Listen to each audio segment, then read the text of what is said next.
I've been living with the Xbox Series X for a few weeks now, and let me bottom line it for you before getting into details. Everything about this console so far screams how serious Microsoft is about not repeating the mistakes of the Xbox One generation. On paper, it is definitively more powerful than its primary competitor, it's not force bundled with an accessory the market is going to reject, and thus it's priced competitively, and in practice, its design is compact and quiet, and it really does beat down game loading times with its SSD drive. To top it off, Microsoft isn't hyping up any TV or multimedia enhancing features either. This is a games machine, full stop. My biggest complaint about it so far is that I haven't seen anything that's really put all 12 teraflops to the test just yet.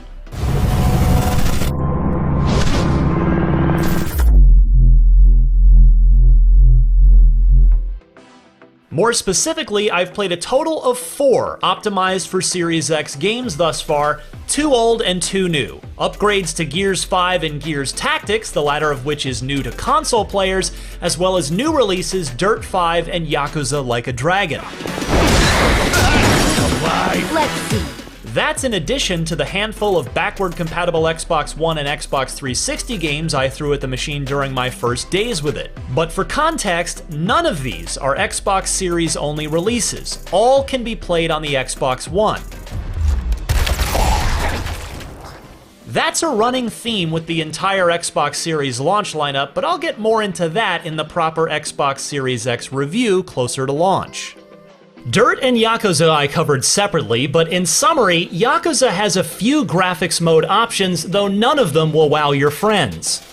Dirt isn't quite the showstopper I look for out of a racing game launching with a new console. It hits 4K 60 frames per second, but Forza accomplishes the same feat on the Xbox One X. Dirt's next-gen trick is a 120Hz option, which, while noticeable, isn't as compelling of an upgrade as I'd hoped for. As for the Gears duo, Tactics makes a nice transition over from PC, looking and running well at 4K 60 frames with speedy loading times into missions. It's the closest thing you'll get to a new first-party exclusive at launch in Halo Infinite's absence. Gears 5, on the other hand, has been continually updated since its release, and on Series X, it continues to shine. Versus multiplayer offers 120Hz, and though I can't show it to you due to capture device and video player restrictions, it feels more impactful here than in Dirt, presumably because you have more agency over the camera. To my eye, though, the difference between 60 and 120 isn't as obvious as the difference between 30 and 60.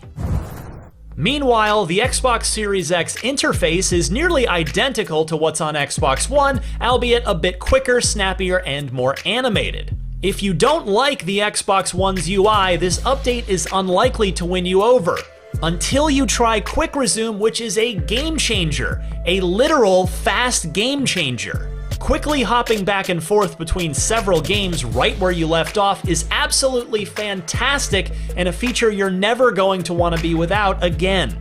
The same can be said of the Series X's NVMe SSD hard drive. It's the biggest quality of life upgrade the Series X offers. It made an immediate and delightful first impression in my original preview of the console, and with more time, the best thing I can say about it is that you quickly take it for granted because it's baked into everything. Don't get the wrong idea, it doesn't completely eliminate loading times, but they now seem to never get long enough to be annoying anymore. And if you need more than the 802 gigabytes of usable hard drive space that's left over after OS and system files, the $220 Seagate 1TB expansion card looks exactly like memory cards used to, but doubles your storage capacity while also giving all of the speed and performance benefits of the Series X's fantastic internal SSD. It's pricey, and you do have other options, notably using a USB 3.1 external drive as a pack mule for games you're not actively playing. It's a cost versus convenience trade-off. Finally, let's talk about heat. I don't have a laser thermometer to get actual numbers, but the Xbox Series X is definitely warmer than the Xbox One X under GPU load. But I wouldn't personally say it has a heat problem. To be fair, we won't know for sure until these consoles start logging thousands of hours in thousands of real people's homes, but so far I'm not worried. Does it exhaust warm air out of the top? Yes, it's designed to. Cool air gets pulled in through the bottom, routed up through the chassis, and the warm air is released through the large vents on the top of the Series X. I pressed my hand into the top of the console and held it there after a long gaming session with Gears 5 and then Gears Tactics. It was warm, yes, and again, warmer than the Xbox One X, but it was hardly enough to make me want to pull my hand away out of discomfort. At idle, in fact, the air coming out of the Series X is barely lukewarm. It's also whisper quiet all the time. In all, the Xbox Series X speaks to Microsoft's focus on building a serious games machine. The Xbox One X also gave off the same vibe, but from a generational perspective, it's a focus I haven't seen from Microsoft since the Xbox 360. Now the energy must shift to getting back to something else Microsoft did well in the 360 days, building great exclusive games. The good news there, though, is that once the company does that, it's got an excellent console to run them on.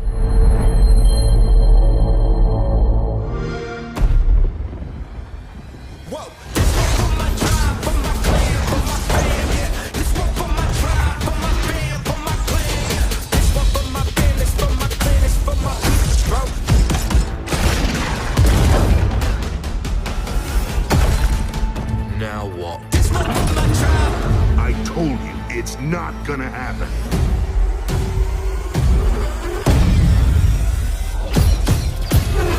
Cover fire! You find what you're looking for? Yeah. Now we need to kill it.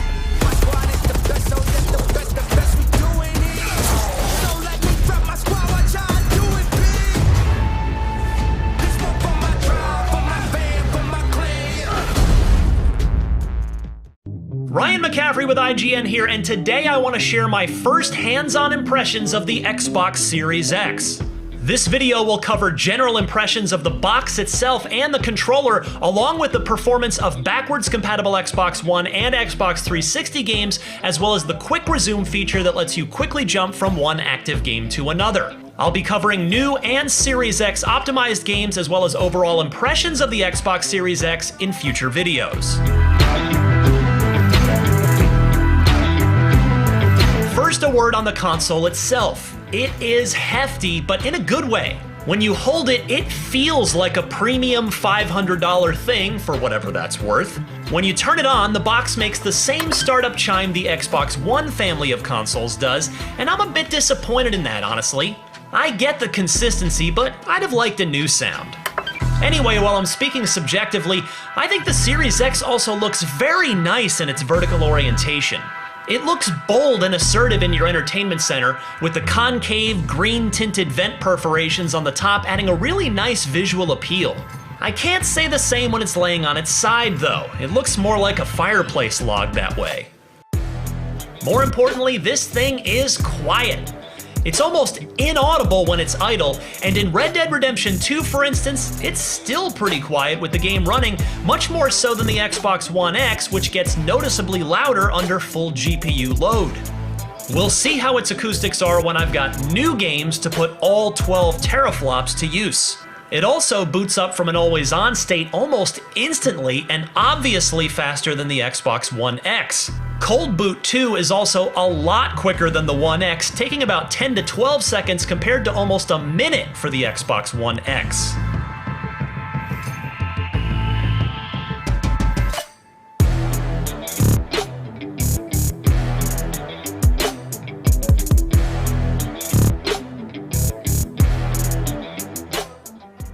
The new controller, meanwhile, is a slight improvement over the stock Xbox One controller.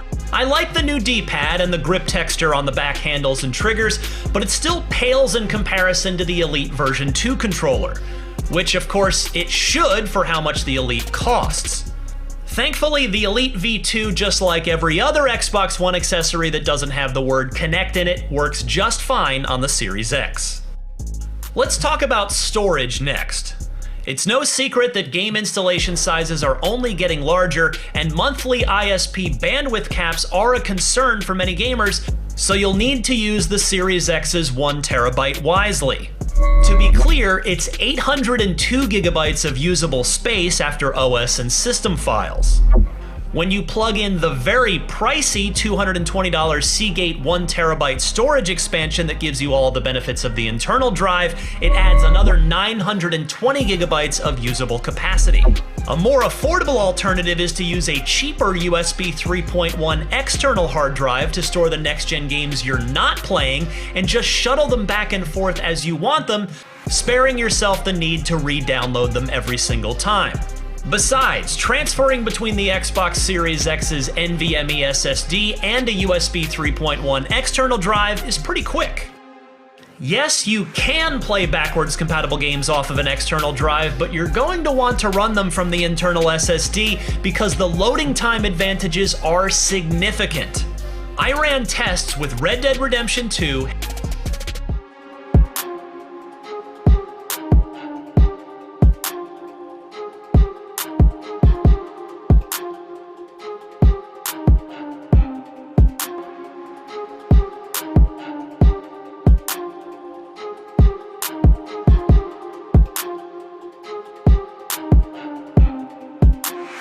Halo 5, Control,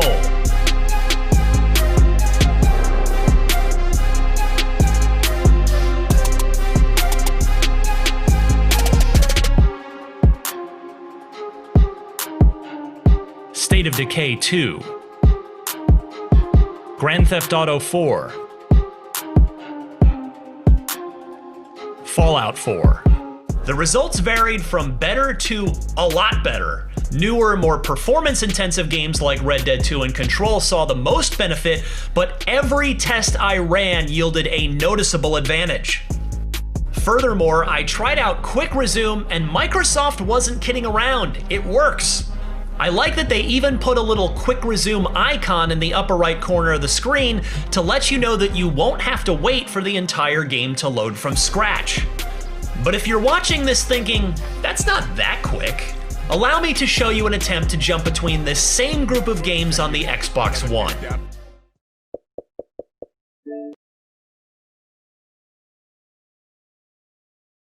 Bored yet? Alright, let's move on. In conclusion, though I'm still waiting to play a proper next-gen game that takes full advantage of the Xbox Series X, it's clear that your back catalog will get a boost from the new console regardless of whether or not your favorite game has received any specific Series X optimizations. In fact, the SSD spoils you pretty quickly. I already never want to see my Xbox One X ever again. For more hands-on impressions of the Xbox Series X in the coming days and weeks, stay tuned to IGN.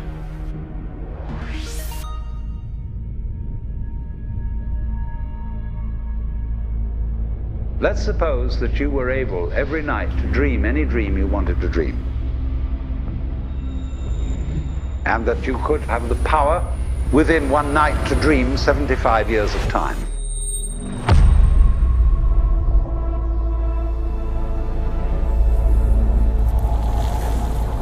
And you would naturally, as you began on this adventure of dreams, fulfill all your wishes.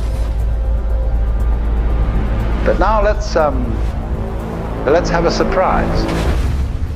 Let's have a dream which isn't under control. And then you would get more and more adventurous. And you would make further and further out gambles as to what you would dream. And finally, you would dream where you are now.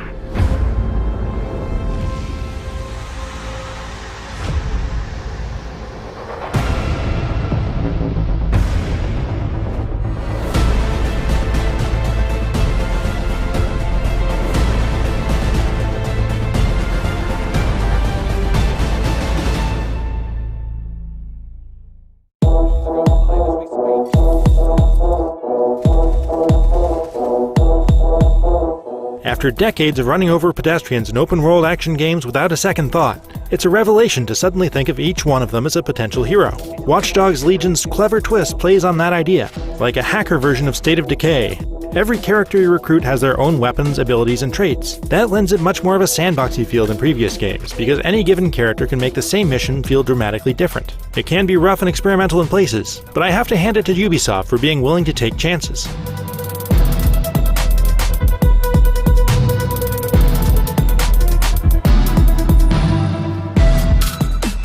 Legion's vision of a near-future London is beautifully detailed and recognizable, but also starkly different from how we know it. Its skies are filled with autonomous drones, streets are filled with a mix of old and self-driving cars, and its landmarks are emblazoned with corporate fascist banners and bright holographic projections. It's a cool look, though cruising around busier areas can definitely tank your frame rate, even on an RTX 2080 Ti.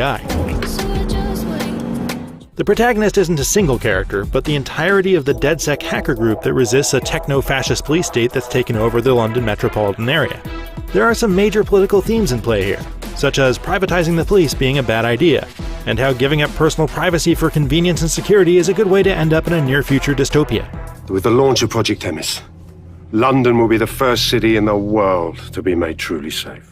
Every chapter of the story plays out like a Black Mirror episode about technology and greed run amok. I've definitely seen most of these same ideas in movies and on TV in the past decade, but it does have some decent villains going for it. Your ally characters are all pretty bland, but DedSec's resident smartass AI, Bagley, is a genuinely funny, persistent voice in your ear. So long as you don't cock up that badly, you'll be my favourite operative today. Well, that's motivating. Let's go, Bags. The big idea of Legion is that any NPC can be recruited into DedSec, and that's pretty well realized. Just walk up to anybody you see on the street, check out their abilities, and then do a mission for them. Usually that's something involving beating up some gangsters or wiping some incriminating evidence. Then they'll join up and become playable.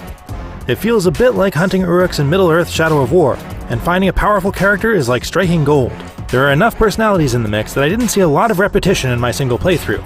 Though if you choose to spend your time recruiting an army, you're bound to see some of the same quests a few times. You get to that evidence before Albion, and I owe you my fucking life. These folks are less powerful than a typical action game character because they never individually gain new abilities like Aiden and Marcus did. It can feel a bit limiting to only have access to a few weapons and skills at a time, but it's actually kind of refreshing to not play as a jack of all trades.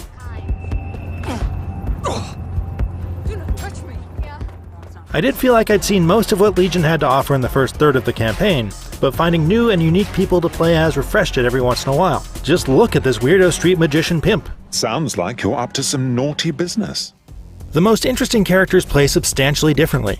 You can use someone with lots of guns to shoot up most missions, or you can use cameras and drones to reach an objective without ever physically setting foot in an encounter area. Alternatively, recruiting a member of the private police company and using them to infiltrate guarded areas plays like a Hitman game. There are a lot of possibilities, and the intricate level design goes a long way toward enabling you to come up with different ways to approach most of the scenarios. While characters don't level up, there's a selection of persistent upgrades available to the whole group. I liked how these are unlocked using tech points you gather by exploring the world and going out of your way to find them during missions. It's a good way to encourage you to investigate every area of the map rather than just racking up XP with headshots.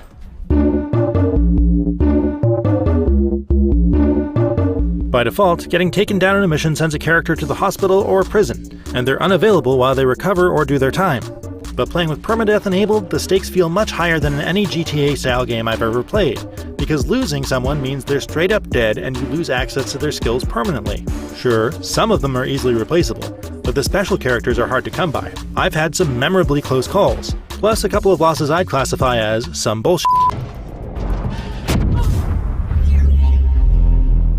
In general though, it's not too hard to stay alive if you're careful. Your health recharges quickly, so even when things look dire, a tactical retreat can save your bacon. A cheap upgrade allows you to do a free melee insta-kill on a bad guy every 30 seconds or so, which makes it very forgiving even when you're caught.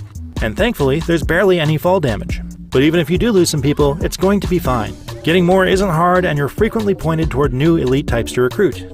Still, I often found myself wishing Legion had gone even further to differentiate these characters, and given me real reasons to take people with negative traits. I wanted to invest in individuals and make them even more powerful, but also take a bigger blow if I lost them. Really, there's a whole world of roguelike design ideas out there, and Legion only scratches the surface. There is plenty of it though. If you're stopping to smell the roses, do side quests and recruitment missions, and collect optional stuff, I could see a playthrough lasting you in the neighborhood of 40 hours. Oh, but heads up, the online co-op mode hasn't been switched on yet. That'll come in December. Currently, there's no multiplayer at all. And we've seen a few crashes, so if you can wait for a few patches, that might be a good call.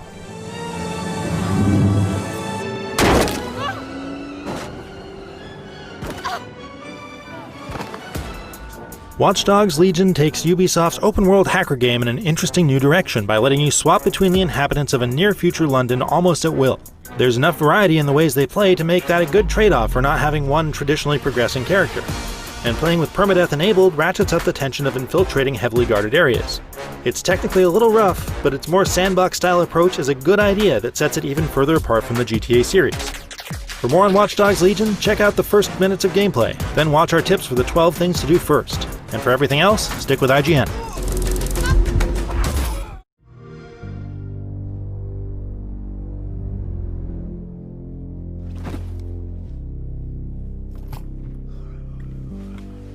What's good? Hey, hey.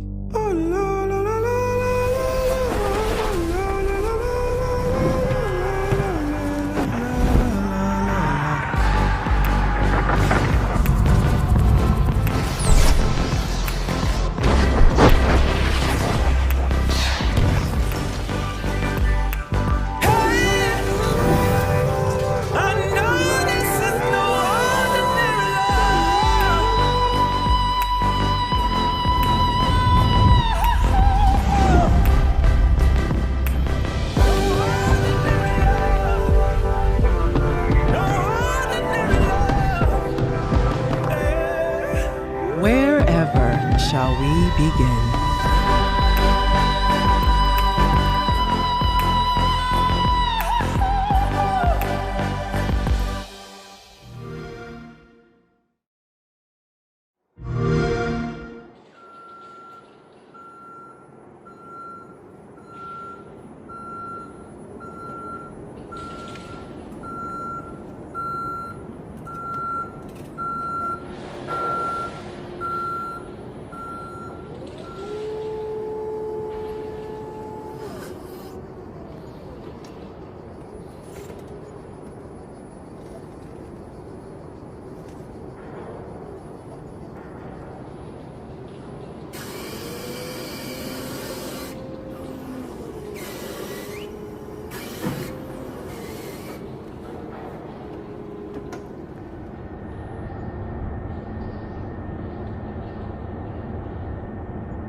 This does not look good.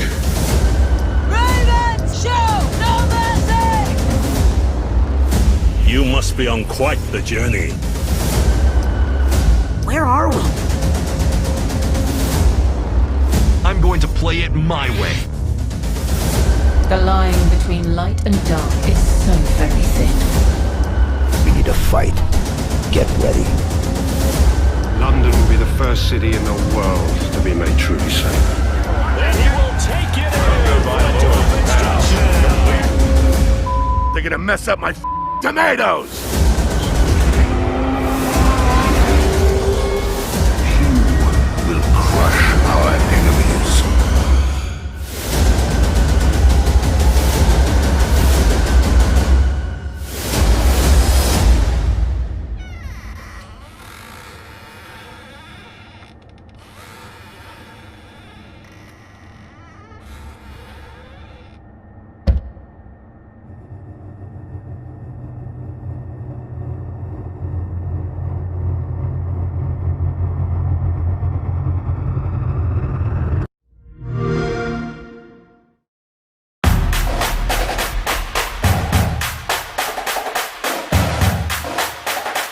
What's up everybody, Destin Legary, and today I'm tremendously excited because today I get to unbox the Xbox Series X for you. And before we even get into the unboxing, I just want to show you how cool the packaging is that they ship the console in. It's got a custom print inside the cardboard, and I really like that they took that extra step and just made it extra nice, especially when you're spending this much on a new product. Okay, but you want to see the insides of this box, so let's open it up. There are 4 pieces of tape that I have pre-cut, so we can just open it with ease. And there is the inside of the box. Wow, yet again, they have just done a spectacular job with the packaging. It says power your dreams, and that is the box right there. And then it looks like all of your extra cables and such are in here. Let's get that out of the packaging. It's also heavy. Both next generation consoles have quite an amount of heft to them. They have a code there. And then here are your peripherals. And man, they just really thought about the presentation when somebody brings this home and they're gonna be opening it up for the first time, and just kudos. I really like that. It's really exciting to be opening your home console for the first time, and that touch will be appreciated by a lot of consumers. So here is the box itself. Before we get to the really good stuff, let's open up this box and just see what is contained within. Okay, so pro tip, open the curved part first. Inside you will find your controller, your power cable, and your HDMI 2.1, as well as a few instruction items. I'm just gonna go ahead and set that stuff aside. Let's take a look at that new controller that comes with your Xbox Series X. Now, this does look a little bit different than your traditional Xbox One controller. You can see you have your battery pack there in the back. The bottom design has the headphone jack and then the attachment port, and it uses a USB-C connector on top here. It has some custom gripping here on the triggers. Overall, it's a really sleek design that they haven't tweaked too much over the years, and you will be happy to know that yes, it does come with some batteries, so you can just play right out of the box, so to speak. Now let's take a look at the console itself. I'm gonna open it from this side. Trying to retain the packaging because I just want it to look extra nice. And again, I've got it backwards. You're supposed to open it from the other side. Let's just do this really carefully. I don't wanna ruin it. I wanna take care of my console as I open it. There is that patent in green on top. Let's just slide that right off and set that aside for later. And there's one more piece of tape here. And then there it is. There is the console. I'm gonna go ahead and show that towards you. You can actually see the fan through the top grating. That is really neat. Now, I love the subtleness of the green paint on the underside of it. You can see that big fan on top. On back, you have all your ports. You have your Ethernet, you have your USB ports, you have your power cable, and HDMI out, and the storage expansion. There is the little, I'm not sure what the top port is for, potentially just for some airflow. On the front, you have your USB, your syncing button, your eject button, and your power button up there. Wow, I really like this Series X. I can't wait to see it next to my television, but look at it next to the PlayStation 5. The PlayStation 5 is bigger than your Series X by quite a large margin. This is them next to each other. Now here is the Xbox Series X rapid fire next to a bunch of consoles.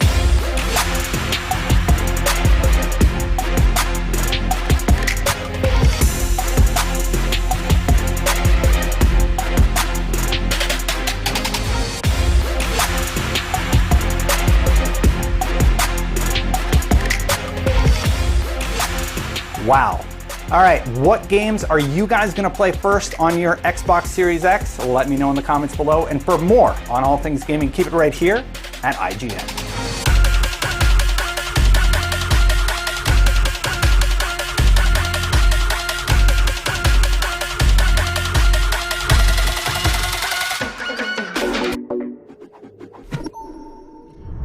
Welcome to a very special episode of Unlocked Live. We are streaming these Xbox Series X review. We're going to be playing some games today and an Ask Us Anything, AMA, on all the usual platforms. We want to give a special shout out to our friends watching live on TikTok today. With that, I am your usual unlocked host, Ryan McCaffrey, joined by our regular panelists, Destin Legary and Miranda Sanchez, and our special guest from Gamertag Radio, Paris Lilly. Welcome to all of you. Hey, hello. Yeah. Thank you so much for having me. Let's get a little more hype this morning, you guys. Yeah. Xbox Series X. We're playing some Xbox games. Let's go. Today is a big day. The review embargo has lifted on the Xbox Series X and the Series S, and all four of us have had the wonderful privilege of spending a lot of time with the console. We're going to talk all about that. We're going to be playing games. We've kind of just hand-selected a bunch of games. So we got basically about 2 hours with you here. So if you can join us for the whole time, great. If not, come on back another time on the video on demand on our YouTube or on IGN.com. But we're going to be running through a bunch of Series X games. We're going to be taking a bunch of your questions in different blocks. So just keep the chat lively, and we'll be taking your questions. If you still have some things you want to know about either system, the X or the S. So plenty to get to.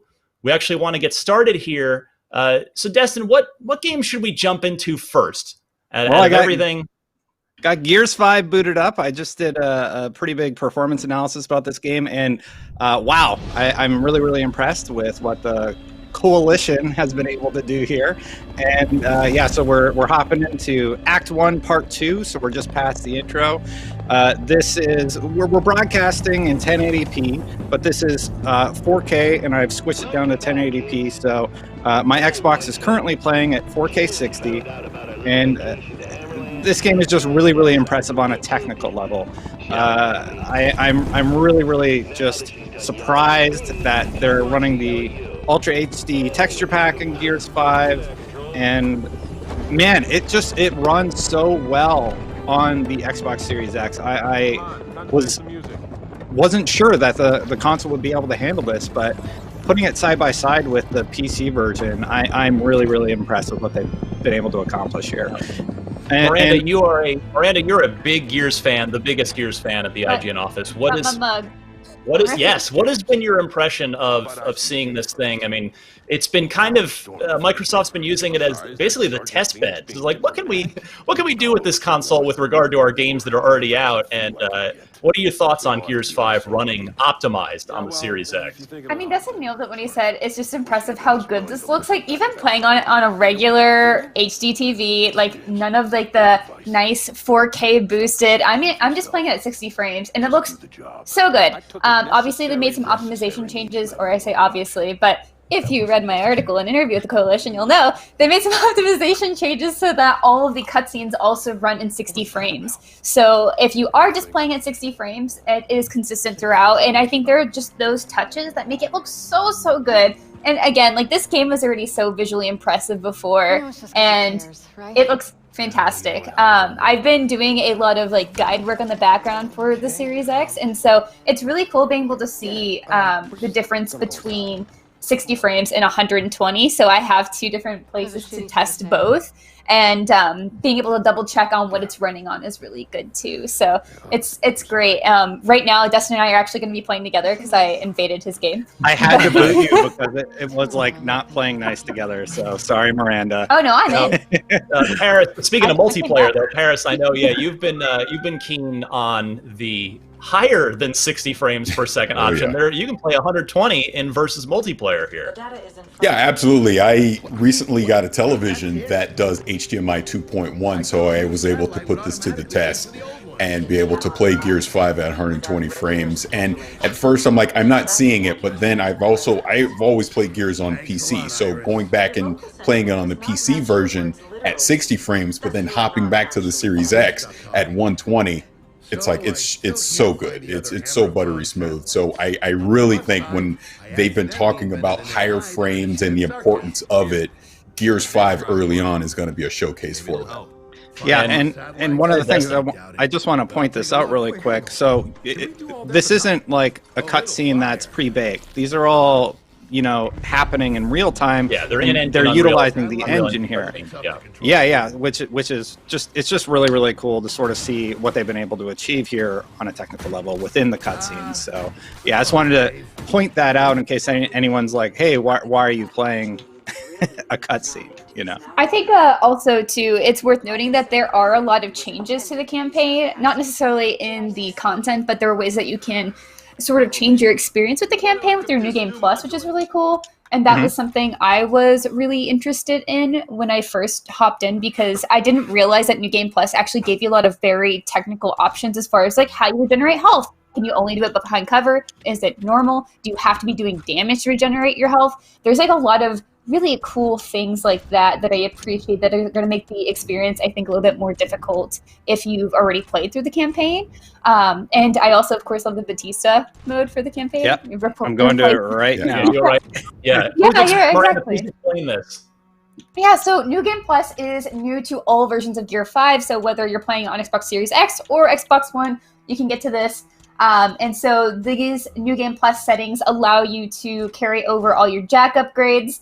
And you can also, as Dustin was showing, you can customize Marcus to have Batista as the skin He's just for saying that. Batista.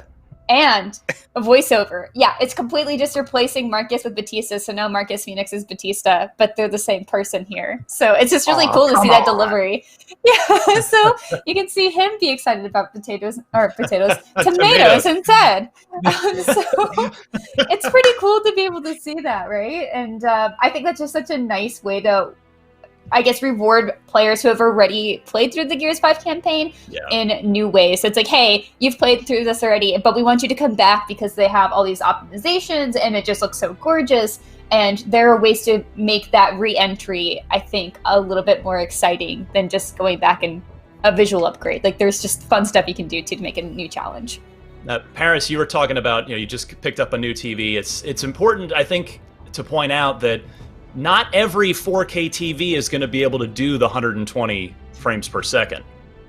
Agreed. And I, like you said, I think that is a very good point to make, because it has to be HDMI 2.1 if you want to hit that 120 frames per second mark. You also need to make sure, which it is included when you pick up the Series X, that you have an HDMI cable that can support up to 120 frames. So there's a few different things, as we obviously get into more talking about the Series X, that people need to be aware of to truly take full advantage of all of this. But I'll simply say with Gears 5, playing it so long on the PC and then hopping over to this optimized version on Series X, I can't tell the difference when we're playing at ultra settings. And I think that's kind of the biggest compliment I can give this early on, that we are now starting to see some quote unquote high-end gaming PC functions with the Series X. So sitting in your living room, you can replicate that high-end gaming PC experience.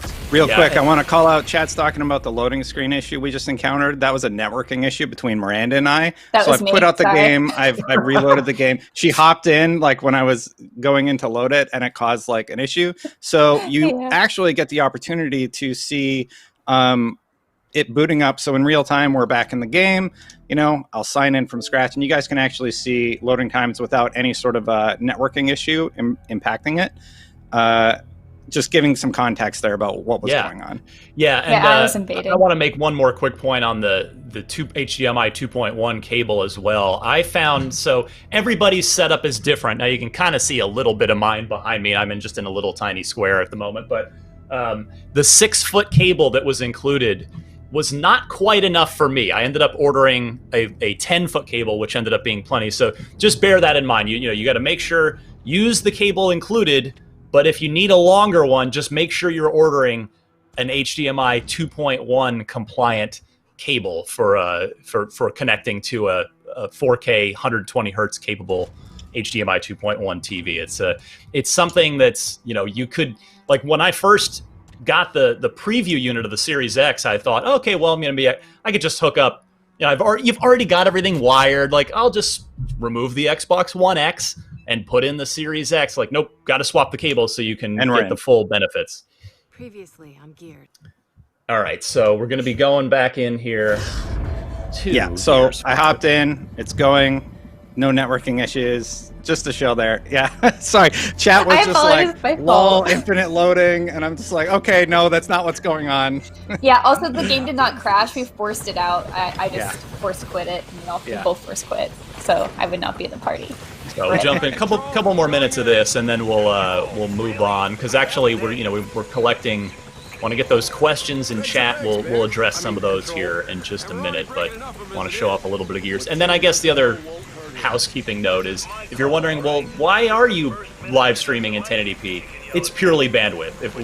I don't know if we have the home internet connections that could even handle a broadcast like this at streaming live at 4K 60. So apologies there, but you at least get the idea from seeing what's going on. All right, so we're in engine. I was just Seems so checking out pretty. Dave Bautista in engine. This whole first level is just the coalition. They're just showing off. Oh, for sure. Well, as you should in the first level. That's the level that everybody's going to see. Not everybody will see the last level, but you want to make sure the first level's good. Right. Yeah, so we run through here, and we're about to see, I think their lighting engine pops in right here, showing off some of the shadow technology that they've been developing. SSGI were like things in ambient occlusion, like happening in the distance there, so like the shadows are casting more realistically. It's subtle. When I talked to the coalition about this, they said it's something you feel more than something that you see. And, hopping to the older consoles back and forth, you definitely can tell something's different, but it's subtle in nature, but very much appreciated when you've been playing on next-gen hardware. I really feel like, yes, the absence of Halo as a big new first-party tentpole game hurts the Series X. There's no doubt about that whatsoever. In fact, we'll talk more about that when we sort of talk more about the system review itself later on in this broadcast. But I will say, at least the benefit for Gears is, Gears 5 came out last September. It was well reviewed. I loved it. Miranda loved it. We worked together on the review on that game. But I feel like that with Gears 5 now, Game Pass, every Series X, you're going to get a trial for Game Pass. And I think maybe the Series X will help give this game a little bit of a second chance if people didn't take a look at it when it first came out last year. Yeah, I totally agree.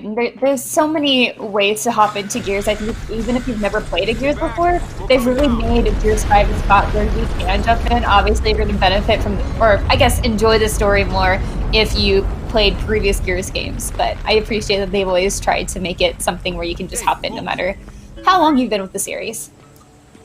Oh, it's so pretty. Games.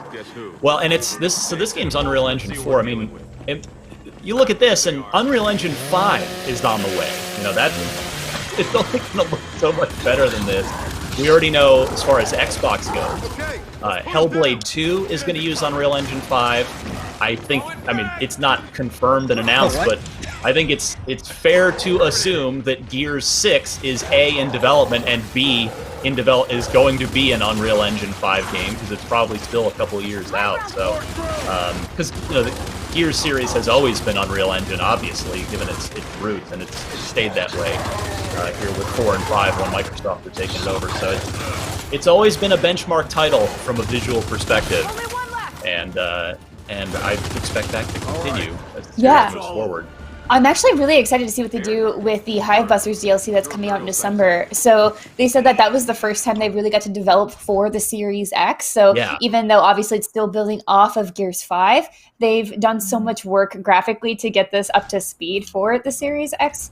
And I think it's going to be exciting to see what they do with that. Miranda, now have you had a chance to keep an eye on the chat, and if people have any questions up first, either about Gears or about the system? I mean, we're going to just check in with the audience throughout this 2-hour broadcast. So if we don't get to your question now, we will hopefully get to it later on. And we want this to be a time where we can answer your questions, because now the handcuffs are off. We can say anything we want about this system. There's nothing embargoed that's left. So what have we got out there? Absolutely. So I've been keeping an eye on the questions, and I've actually seen a lot regarding TVs. So kind of going on the graphical update part. Yeah, I know, Paris, right? Just laughing because I think that's a constant question, right? It's like, what is actually going to take advantage of that 120 hertz, right? Because not all TVs can do that. So we have some questions from Mark Jones 2007 on IGN, and then Matt Austin on YouTube. So Matt Austin specifically asked, do you think Microsoft should partner with LG or Samsung and got some sort of Series S/X approved sticker on the TVs? I find looking for a fully compatible TV pretty taxing, which I agree. Yeah. Paris, I'm going to go your way first for this one because I think you're the most recent shopper among us, and so you've just lived through this. Yeah, so, and I'm seeing in the chat as well, I see the LG CX is coming up a lot. That is the television that I got specifically because I knew these next generation consoles were coming. But I also saw a question about, was there any budget type of television that someone could get that does take advantage of HDMI 2.1? Actually, the Sony Bravia 900H does do HDMI 2.1, and with Black Friday and everything coming up, I've seen like the 65-inch version of that television under $1,000. Oh, wow. So they're out there. I don't know a lot of what Samsung has specifically. I know TCL has new televisions that are coming out, like their new Series 6, but it doesn't do HDMI 2.1. There's actually, I was recently looking at this. Austin Evans called out the LG NanoCell. And you can get the 49-inch, which supports 2.1 for $596.99. Oh, wow. So yeah, there are options out there. I haven't tested that TV. I have a Samsung actually Q900R, which is a 55-inch. I believe it's a little pricier because it actually does 8K. So don't buy that one. I actually wouldn't recommend the television that I got. I would recommend one of the other options. I would also throw in, I mean, obviously we're talking HDMI 2.1 because that allows you to do 4K 120, but even current HDMI 2.0 television sets does it 4K 60 frames, that's where the majority of games are going to live. Let's just be frank about that. So I would think in that scenario, the most important thing to look for, even in those type of televisions, would be variable refresh rate, that they support that, and obviously AMD, FreeSync, things of that nature, because that's where you're going to have that smooth experience if you run into a game that isn't specifically locked at 60 frames and it jumps around a little bit. That's going to keep that smooth experience that you want to expect when you're playing these next generation games. You can actually see it here. It's not activated because I'm running through capture hardware and such, but you can see allow variable refresh rate, allow auto low latency mode, and those are new technologies that are in the Series X that are actually quite compelling if you're looking for like low latency and just visual fidelity without any tearing or anything. Yeah, and you do have to select, back on the 120 hertz mode for note for a second. You do have to specifically select it in that TV menu on the console, just to make sure. So if, and then you have to, and then when you get into Gears and actually the Falconeer as well, you have to select it within the menu of the game as well. So you have to set it at the system level and then set it at the game level as well. I do believe that if you have the HDMI 2.1 plugged in, which somebody asked, yes, it is included with the console, so you have that. Just make sure you're using that cable because it doesn't look any different from the other ones. It's not noted anywhere, so make sure you keep track of that cable. So you have that, and then when I plugged in my TV, it automatically started adjusting because my TV could do 120 hertz. So it's just like, hey, you wanna set up this frame rate? I was like, of course. So, so there are those checks in for you too when we're setting up your system. Yeah, and earlier I was just jumping all over in the campaign to show how fast that new hard drive loads everything. That's something I've been definitely impressed about, especially seeing I was jumping back and forth between the original Xbox One, which just takes a very long time to load anything. The Xbox One X, which it's faster, but it's still pretty long to get anything going. And then the Series, it's night and day. It is so fast. It's really, really awesome to be playing on a Series X and being able to load into, like, this is just a bot hosted versus game with a 120 mode on. Of course, they can't see it, unfortunately, but You can't see it because I'm displaying at 60 hertz, and you have to be at 120 hertz to be able to hit 120 FPS. But in our tests and the performance analysis, it's basically locked at 120. Now, they're doing the variable rate shading and such, which allows you to like render like Marcus here in cover. He's being rendered probably higher than anything in the distance. And I don't know, there's just so much technology. I think we're going to throw to that package later to sort of just a couple minutes. hear me geek out about the tech actually going on here and why it has me excited for the possibilities in next gen. Do we have any other immediate kind of specifically Gears questions in the chat or anything that's sort of relevant to what we're currently talking about? A lot of very general questions, not too much specifically about Gears. So if you guys have any Gears questions, get them in. I have like 4 chats open, try my best to find them. Yeah, we're on IGN.com, we're on YouTube.com/IGN and YouTube.com/IGN Unlocked, and then Twitch TV. Twitch.tv/IGN as well. So we are doing our best to get to you wherever you want to watch. Of course, if you're hearing me say that, that means you're already watching on one of those platforms. So no worries. Oh, Destin, you know, get good, buddy. I'm doing a lot, Ryan. Get good. Come on. Please. I just wanted to show how quick you can bail out of a multiplayer game if you're sucking, and go back to the campaign where you can. Those be good. total human players are totally owning you, Destin. I also, before we move on too, I want to say a quick sort of mini apology to. I know we have a large contingent of Unlocked listeners who listen on audio, who just listen on podcasts.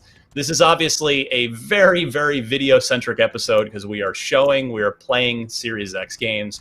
If you get a chance, stop by youtube.com/IGN Unlocked and just watch the video episode of this particular week because it's a special week. The Series X is here. So I do have a quick Gears question for Destin because I know you have a Series S. Paris, I'm not too sure if you've had time to tinker around with that either. Wait. I don't, but I might be able to answer your question. Okay, so for if anyone of us have had Series S experience, someone was asking, Karan Bora on YouTube was asking, what about Series S performance of Gears 5? Destin, I think you and I can both. Okay, so I did. Yeah, it's very good. It does support the 120 frame rate. 120 frames per second on versus multiplayer. It does everything. Like, it looks real good. I will say though, I noticed a fairly noticeable difference on upscaled 4K off of the Series S compared to the native 4K from the Series X. It just looked muddier, just not as clean and crisp and clear. So there was an apparent difference to me. Now I hooked it up, so just to my right here, which is I occasionally look over here because that's the only way I can see the broadcast. But this, I recently upgraded my gaming PC, and I also upgraded a 15-year-old gaming monitor, which is almost embarrassing.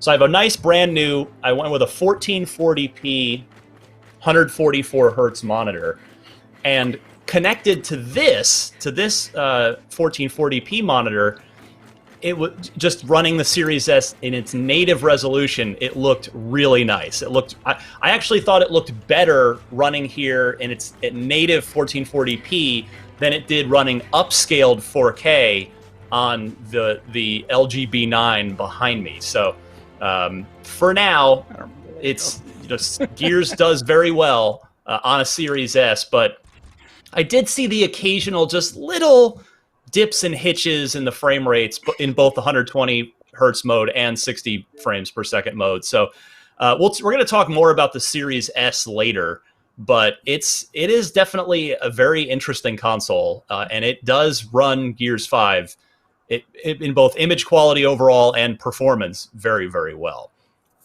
I think, are we ready to go to, while we're still Destin, before we jump into other stuff, I think we were going to go to your Gears 5 performance analysis. I was just showing off quick resume, Ryan. Oh, okay. Well, people wanted to see Red Dead Redemption 2, so I was like, boom, there's my quick resume. You're getting ahead of me. Let's go back to Gears 5.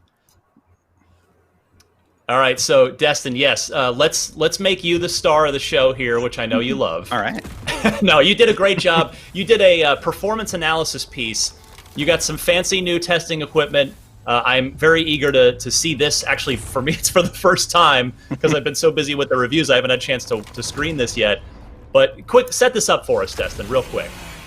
Yeah, so basically what I did was I captured a whole bunch of uncompressed footage, ran it through our analysis tech, and we were able to show that it's running basically lock 60. I was able to, find some places where it was, using dynamic upscaling. And this piece just sort of shows all that in video form. And in addition, we actually got commentary from the coalition who, had a brief call with me to sort of talk about some of the findings and talk about what's actually going on there and why that's happening and how they plan to fix it. And this is so specific. This is I'm Series really happy to X. share this. This is all Series X, not S, correct? Yeah, this is all Series X. All right. I didn't have access to an S. And just thank you, everybody, for watching and all the positive comments I got about this today. I hope you enjoy this when you see it. Let's roll it.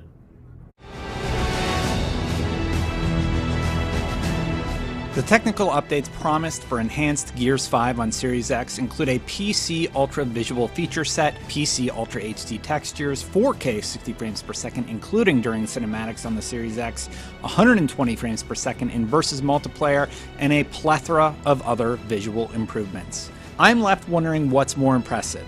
The fact that they succeeded on each of these promises, or the fact that it sets an impressive standard for what we can expect from the Series X in the future.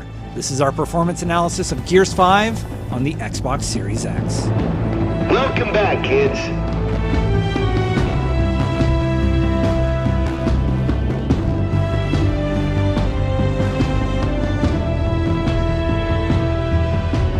The Xbox Series X offers a wide array of options for those seeking more choices in the performance versus visual quality toolkit of your console. And one of the games that comes enhanced on day one, putting this new hardware to the test, is the Coalition's Gears 5. And they've succeeded in creating something truly remarkable, achieving 4K at 60 FPS throughout the entire campaign with a visual quality that matches the PC version of the game at ultra settings. To achieve 4K 60 frames per second, they're actually scaling every 4 frames with resolutions hitting 1440p, 1700p, and true 4K. They also use variable rate shading, which takes part of the picture and only renders what the player needs to be seeing at full resolution. This saves a tremendous amount of processing power, especially in a scene where you already use a technique like depth of field. This was the tech they credited with being able to hit true 4K 60 FPS at moments. Here's Chris Wallace, the senior rendering engineer at the Coalition, with more on how VRS helped them optimize the game. It's a technique that lets us sort of specify certain regions in the screen and reduce the resolution. You think about dynamic resolution is great because kind of scale your content, but it's global, right? So your whole screen is either, at full 4K or it's, at Roost 90% or something. But sometimes that doesn't make sense. So like in the cinematics, you'll have like a close-up on a character face, right? And then you'll have the background, and the background's all blurred out due to depth of field. And you really 4K is great, but on the background, it doesn't really make sense, right? Like you want all your resolution on the face.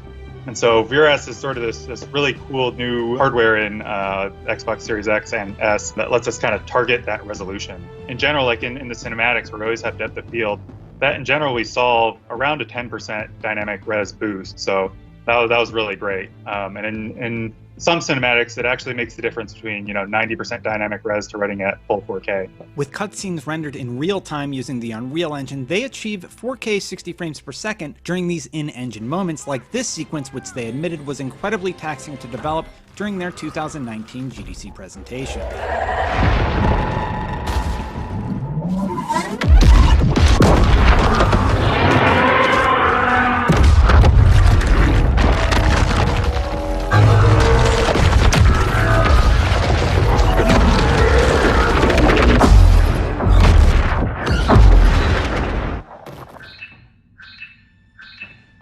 While moments like this were at 30 FPS on Xbox One X and prior Xbox models, we now experience all of these with a shocking level of detail at 60 frames. The only platform that struggled to keep up was the original Xbox One, but even then, it comes incredibly close to keeping up with the targeted 30 frames per second, no doubt relying on the engine's temporal upscaling and using it to their advantage.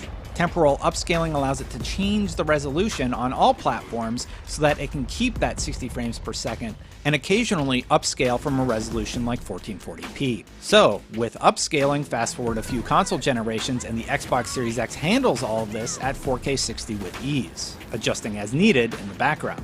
One thing I want to point out are those brief spikes in frame time.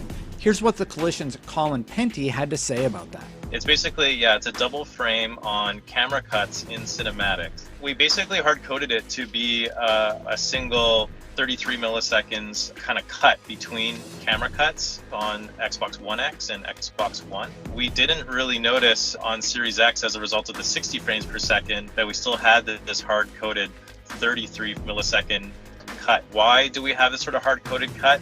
The reason we did this is you might see it in other Unreal games where if you don't do this, you'll sometimes see characters kind of warping in or kind of doing weird things between cuts. And so we had this clever workaround on Gears 5 where we did this 33 millisecond cut to always ensure everyone was in place and everything was going great when the camera was cut. But as a result of the 60 frames per second, it results in a double frame. And we just never, through all of our testing, noticed this issue. But we have a fix just again yesterday.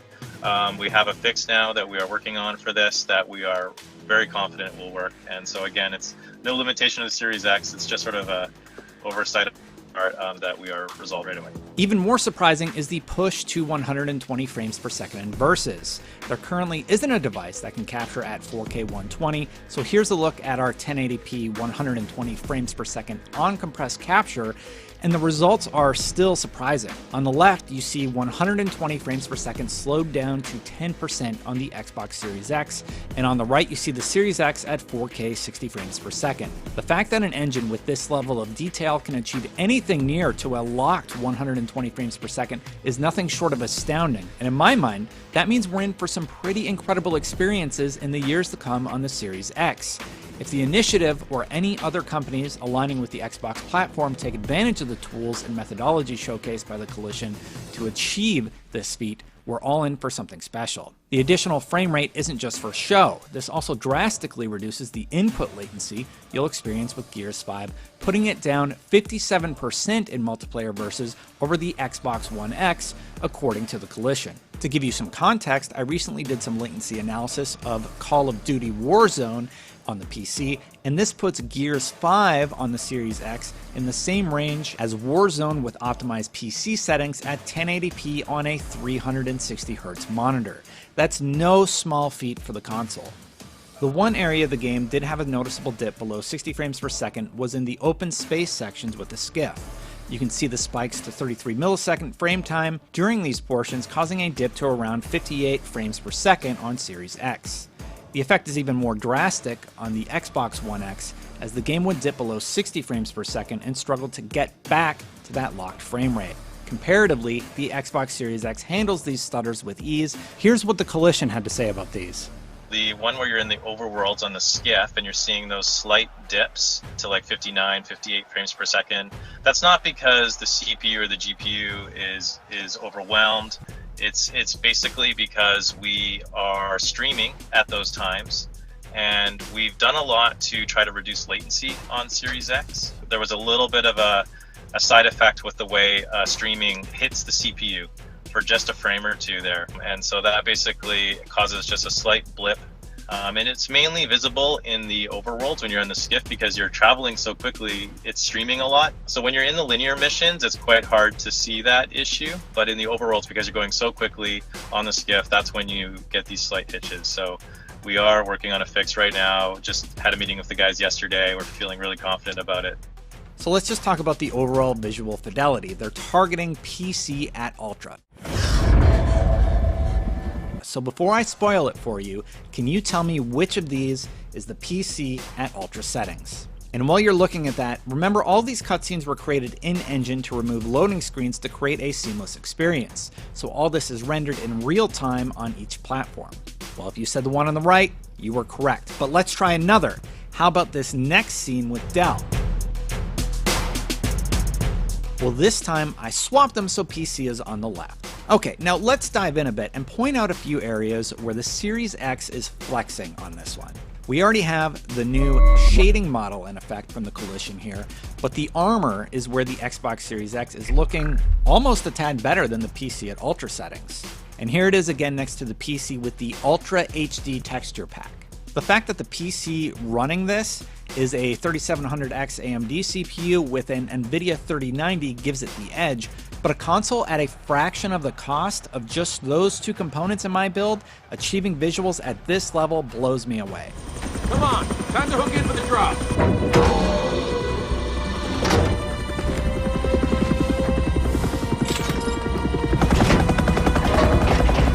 Again, in this early scene, the draw distance for things like foliage is also improved. In the very first mission, when you immediately enter the rappelling section, you can see on the Xbox One X the vegetation below hasn't even rendered into the scene yet, versus the Series X where the entire area is covered with vegetation.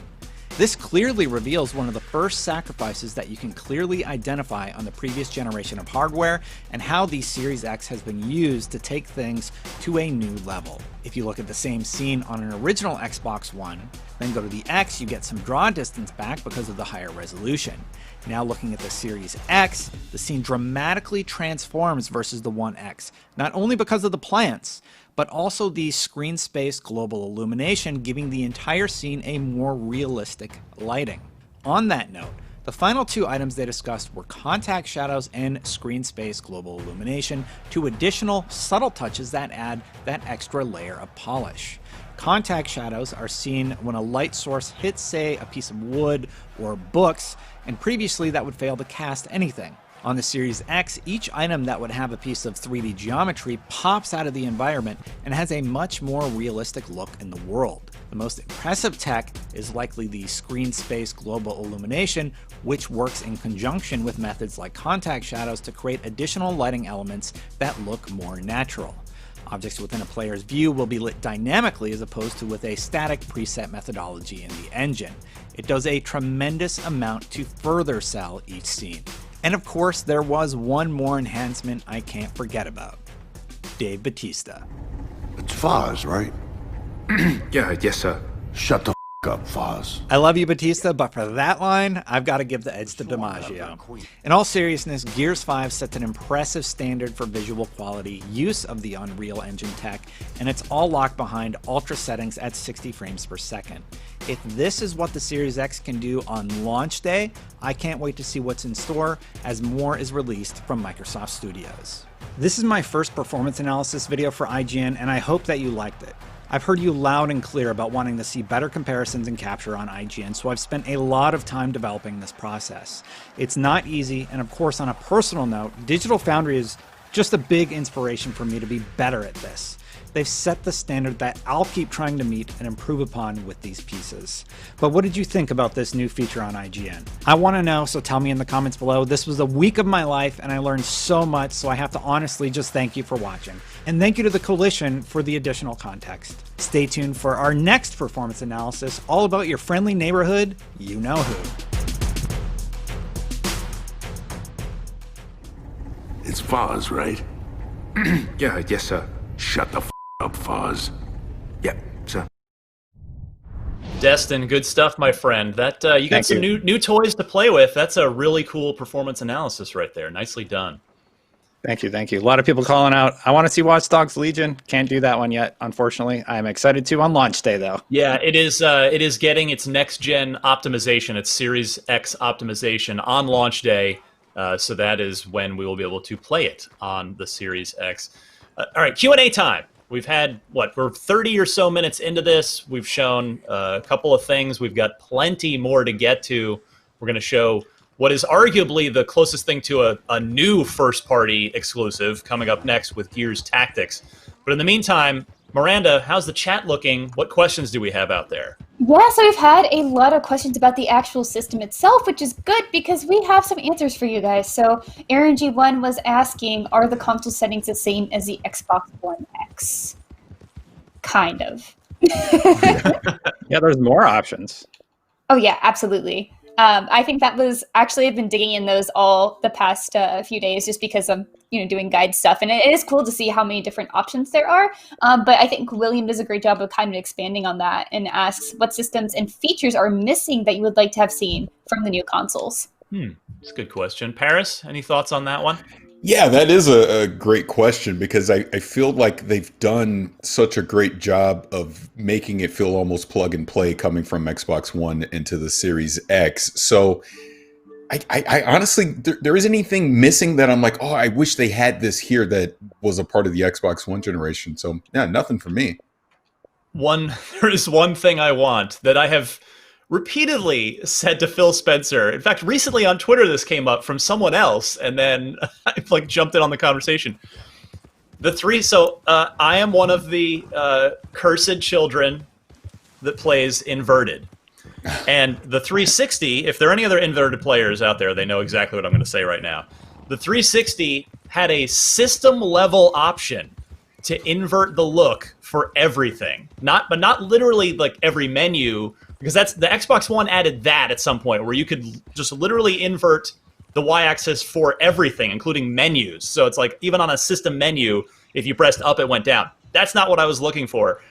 The 360 had it would just set every game would automatically get set for the inverted camera, so that I didn't have to go in and set it on every single game. There was also a racing game preference too for what camera do you prefer in your racing games. That one I feel like nobody really misses, but that inverted look, that's the one I'm really miss to this day, because it's like the simplest, dumbest little thing to complain about. But I just love that the 360 made it so that I never had to worry about it. Ryan, I want to call out, a lot of people are commenting on the video settings I just showcased, saying, where's 1440p? So what it's doing is it's going through a capture unit and scaling 4K 60 down to 1080 for this broadcast. So there's a lot going on in the background, which is why it shows such a restricted output. That's not indicative of what you would actually experience if you're hooking this up to a 4K 120 television via HDMI 2.1. It actually has the full gamut of resolutions, including 1440p. It's not shown because this device can't capture 1440p, and it's actually registering what's on the display there. So just getting a little bit nerdy there for a second, because a lot of people have these questions about hertz ratings and how this stuff functions in the background. So keep hitting me up, chat, with any of that stuff, and I can address any of those questions or concerns. But man, why does it say you can't do any of those resolutions? Is that what I'm going to experience on day one? The answer is no. It's strictly a issue, not an issue. It's detecting our capture hardware. Yeah, and that's why when Destin, when you did show your screen when you were scrolling through the settings there, it was a lot of yellow caution triangles and red X's. Normally, when you're just hooked up to your TV and not doing a live broadcast to thousands of people, it's just all green check marks. You've got it all set up. Yep. Yeah, the only thing my TV doesn't have is Dolby Vision, but here you can see everything's warning, hey, you can't do all this stuff because you're capturing at a high resolution. We can do 1080p at 120 with our capture hardware. HDR is turned off. I can turn that on, but you can look as soon as you plug in your TV, and it will tell you what your display is capable of, which I actually really love that feature. You plug it in, it's hey, all this stuff. So Samsung, for example, you actually need to turn on something called it's called Input Plus, I believe, and you have to have that turned on usually the fourth HDMI port and able to activate the 4K 120 hertz functionality. There's so much I'm nerding out again. I'm sorry. Yeah. Yeah. Yeah, Destin, actually, go back to the settings menu for just a second for me. There was one other thing I wanted to point out that it was an issue that I had.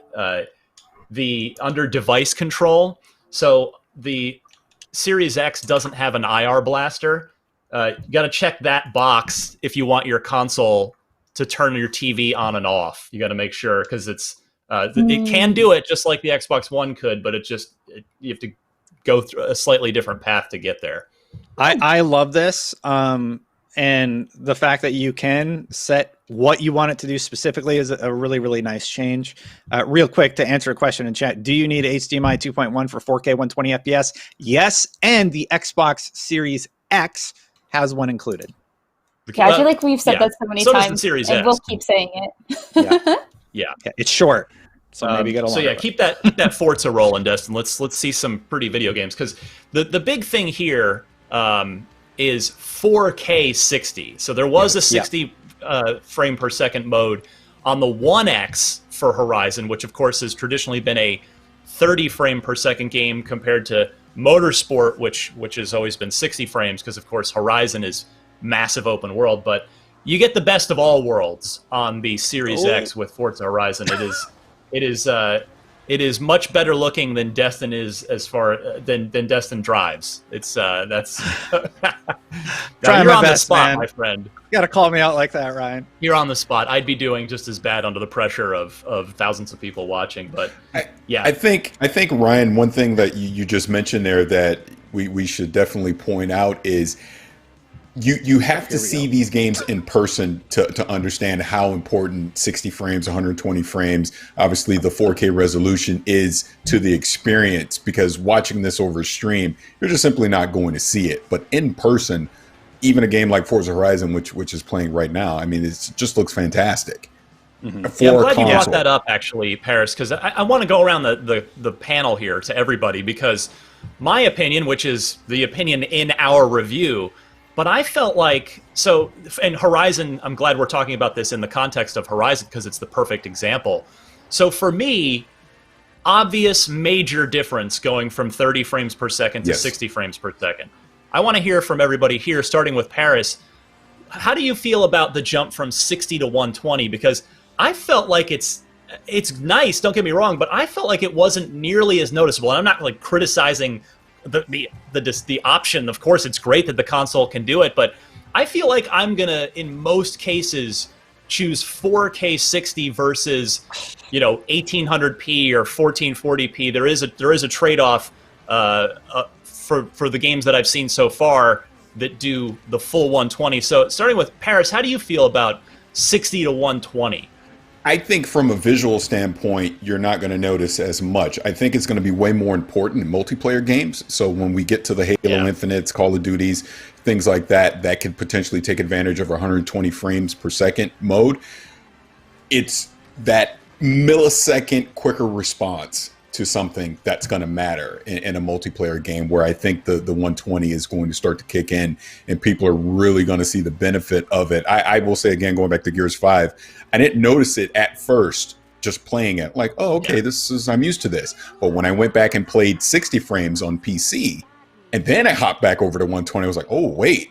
It just felt like I was moving faster. Just things were just so much more smoother of an experience playing that way. But I think from a tactical standpoint, in PvP, that's where you're going to see that advantage of 120. Miranda, how about you? Have you does your TV at home do 120? Why, yes, it does. I actually saved and waited and upgraded just for that. So nice. I have the LG C9, this is the OLED, which is, I think, very popular among our Unlocked team. The year you're the 19 or 2020 model versus my 2018 or 2019 model. Yeah, absolutely. And I think Paris kind of nailed it when he said we're really going to notice it is going to be in PvP. So you're going to get into multiplayer, and that's where you're really going to feel that quick frame rate really give you, I think, the edge over what you would have gotten in 60 frames. I think this is most noticeable, say, if you have a PC and like an older console or something just running any competitive game at 30 frames, and if you can get it up to 120 on your PC, like you can really see. Sorry, Destin. I'm good at driving.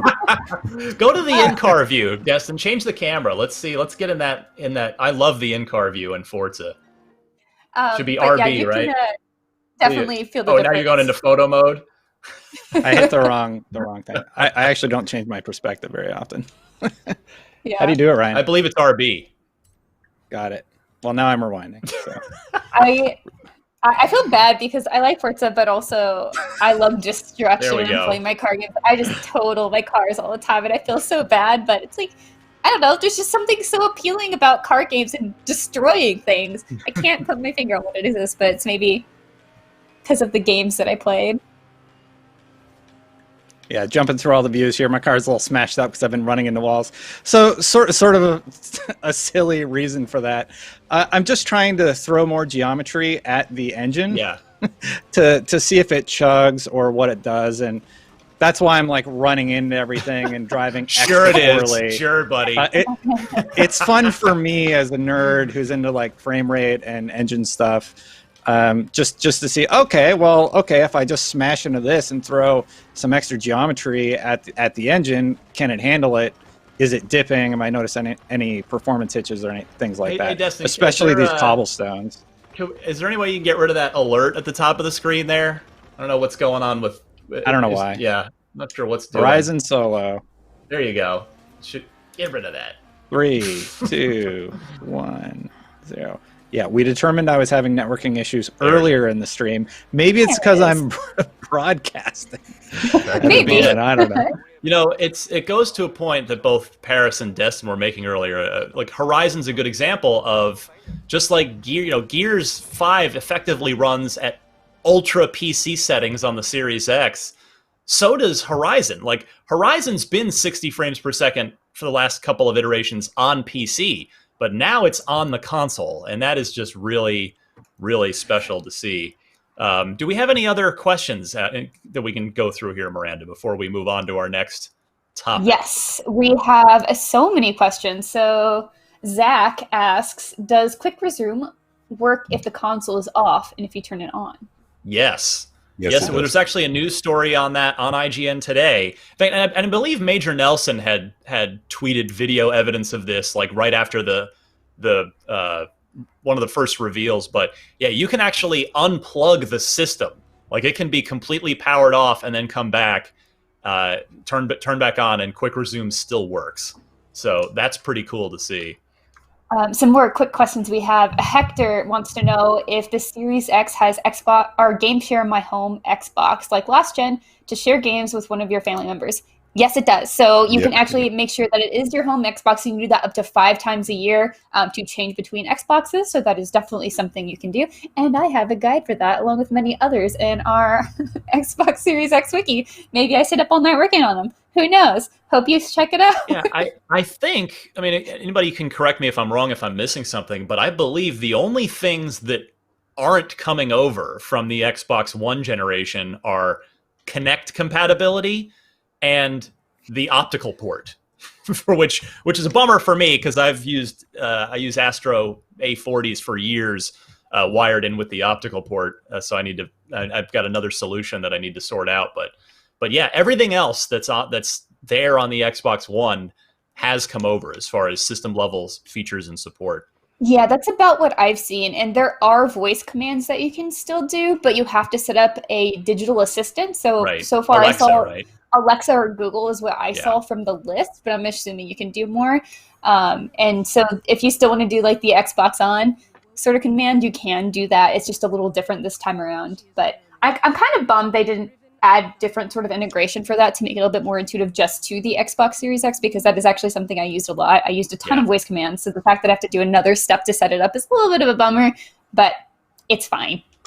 So Destin's futzing around in Destiny at the moment, but while he's doing that, before we get to, we want to throw to my Series X review from early this morning. But before we get to that, Miranda, is there maybe one more good question in chat that we can get to for now? Because I want to make sure we're really trying to answer as many questions as we can during this stream. Yeah, we still have so many. So Mike H says, "Hey gang, have achievements been updated at all yet? Do we finally have something similar to a platinum trophy? Do we finally have back the list of 100% games we had on 360? So I can't answer the 360 question, but I do know that there are like Game Pass achievements. So there's like expanded Those have achievements. been there, yeah. Yeah, so that's not entirely new, but I think there's just more integration with that is like on the Xbox menu. It's just very obvious when you get something unlocked for that. So that's really all I've noticed. Unless you guys have noticed anything else? Yeah, Paris, have you noticed anything new there? As I have not.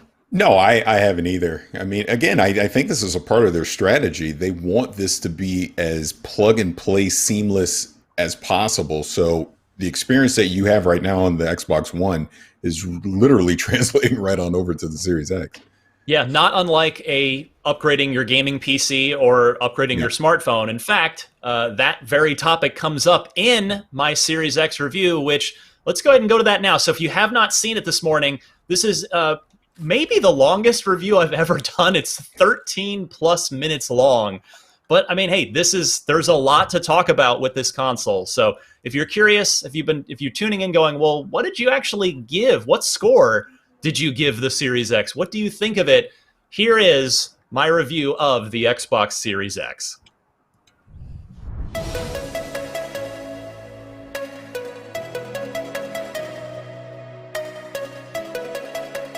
The Xbox Series X sneaks up on you. It's a minimalist block with precisely one curve on the entire thing.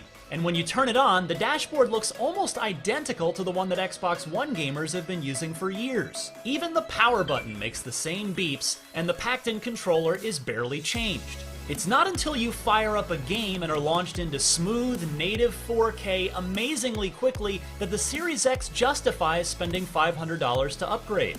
This console makes few compromises, and even though there's no killer app out of the box that immediately screams, "This is next gen," after just a short while with it, going back to even an Xbox One X would be agonizing.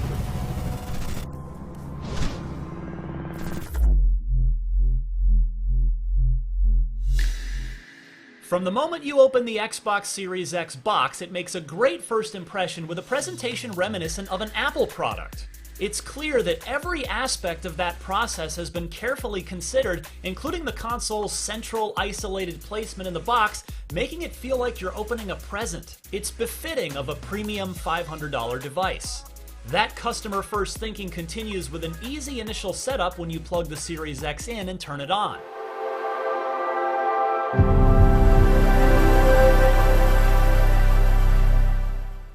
You can even use your smartphone to log into your account and toggle your settings and preferences while the box itself downloads and installs a firmware update.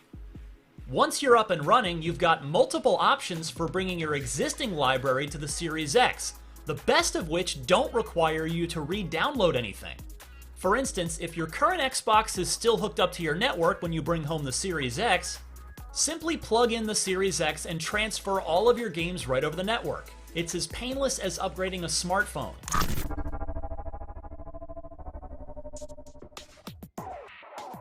Let's talk about the console design itself. It's minimalist, yes, but bold. To my eye, it's easily the best in Xbox history, when it's standing vertically at least. On its side, it looks like a giant misplaced Lego piece, and you can't remove the round vertical stand. But when stood tall, it's big enough to confidently tower in your entertainment center while compact and subtle enough that it doesn't dominate it. The top of the Series X is something of an industrial designer's magic trick. The concave ventilation screen gives an appealing look of both depth and premium quality when viewed at eye level or higher, and the green coloring on the inside half of those ventilation holes pops with a much needed accent that makes the inside of the Series X appear to be illuminated even when it's turned off. On the front, you have the power button, a single USB 3.2 port, a 4K Blu-ray drive with an eject button, and a controller pairing button. On the back, there's an HDMI 2.1 out, 2 more USB ports, the power plug, an Ethernet port, and the internal storage expansion slot. Rest in peace, HDMI in and optical ports. I know those weren't the Xbox One's most popular features, but I'll miss them. I won't miss noise, however, because there really isn't any. Kudos to Microsoft's engineers for making the Series X almost inaudibly quiet. Even playing games in 4K at 60 frames per second, this stoic ebony obelisk barely whispers.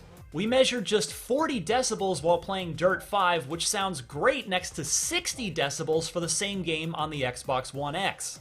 In the thermal department, the Series X also does very well. It's a bit cooler than the Xbox One X, registering at 42.5 degrees Celsius in Dirt 5 versus 56 degrees in the same game on the One X.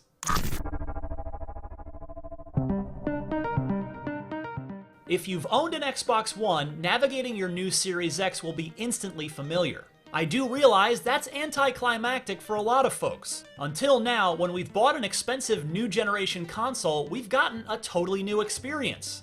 Microsoft has not done that here, opting instead for continuity across generations and sticking with an interface that after nearly 7 years of tweaking works pretty well. It may not be shiny or new, but it is time-tested. It has every feature and third-party media app we've come to expect from a current console, with no obvious gaps or downgrades. On the Series X, it's snappier and more responsive, and a lot of functionality is easily accessed via a press of the guide button on the controller. Some occasionally needed settings are still cumbersome to find, but at least there's a system-level search functionality similar to Windows and iPhone that lets you search for things like HDR setting. When it comes to power, this generation is no repeat of the previous one, which saw the Xbox One outgunned by Sony's PlayStation 4 on both power and price. This time, the Xbox Series X's main selling point is that it has 12.1 teraflops of computational power on tap for games to play with.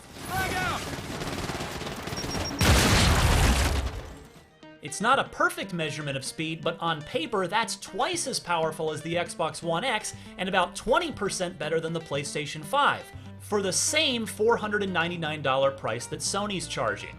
In practice, that means 4K 60 frames per second experiences are positioned to be the new normal, and that boost in frame rate is a very noticeable upgrade from the 4K 30 treatments common on the Xbox One X and the upscaled or checkerboarded 4K 30 we usually see on the PS4 Pro. We don't know for sure yet how the Series X and PS5 will perform in the same third-party games head-to-head, but remembering the difference between the Xbox One and the PS4 at their launch, betting on the more powerful box seems like a good move. Yeah? If you favor frame rate over all else, some games on the Series X offer a 120 frames per second option, though doubling the frame rate usually comes at the cost of some amount of resolution. It's also bound to cause some setup hassle because not every 4K TV or HDMI cable supports 120 Hz. You shall not stand it! That said, the difference between 60 Hz and 120 Hz was nice, but it didn't jump out at me the way the upgrade from 30 to 60 does, and I don't generally think it's worth sacrificing the resolution for. But your mileage may vary, and if you're serious about competitive gaming, you might be glad the option is there.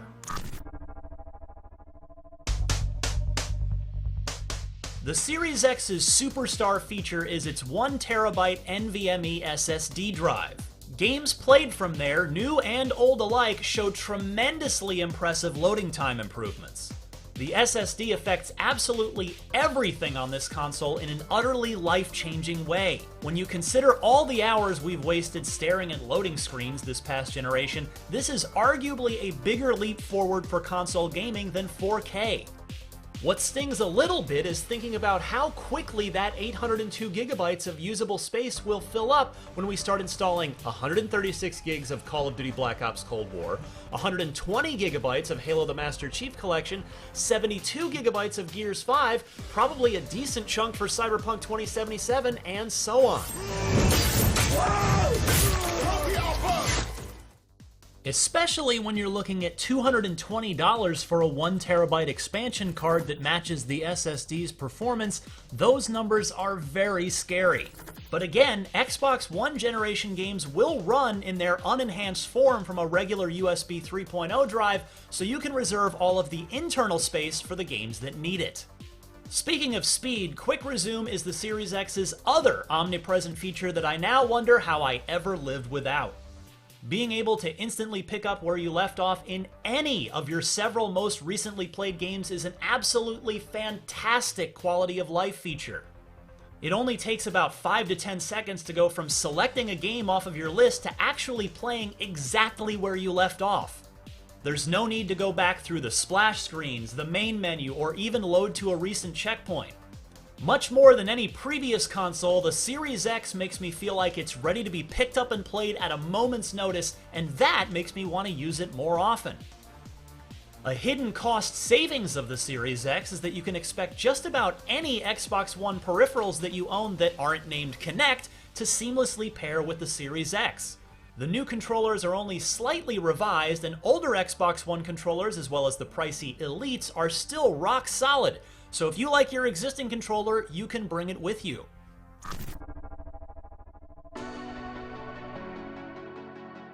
So far, the almost complete lack of any power-hungry next-gen exclusive games to put those teraflops to a true test is the millstone around the Series X's neck.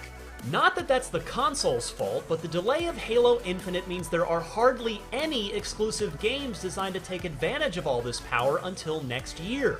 And even then, Microsoft's decision to support consoles all the way back to the launch Xbox One for the next 1 to 2 years means its exclusives probably won't do anything we haven't seen before from a technological standpoint. They'll just look prettier and/or run smoother on the Series X.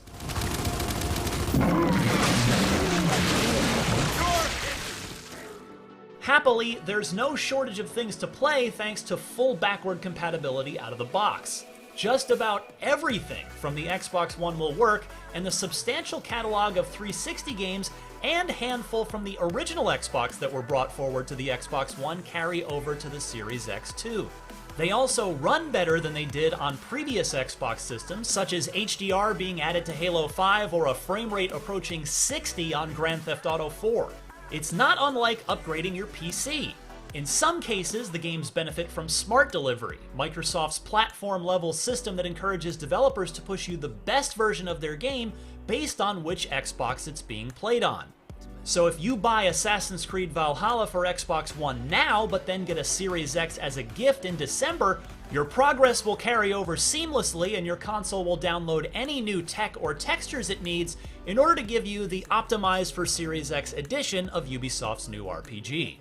Speaking of new games, a console is only as good as the games you can play on it, and the Series X is lacking in that department in its early days, which is also not unusual in a console's early launch window.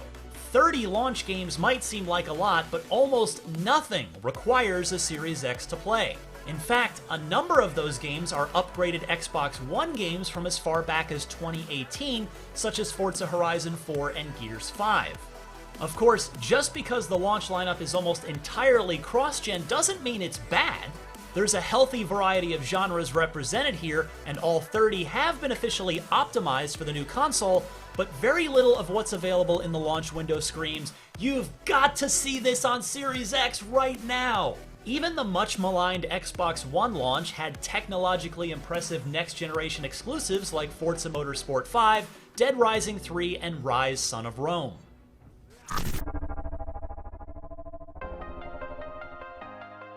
We can only assume that the Xbox Series X will wow us with new and spectacular next-gen games eventually, because there isn't much to judge it on right now. But in the meantime, no matter what current games you throw at it, your loading times will be drastically cut, your frame rates will be smoother, and your resolutions will be higher.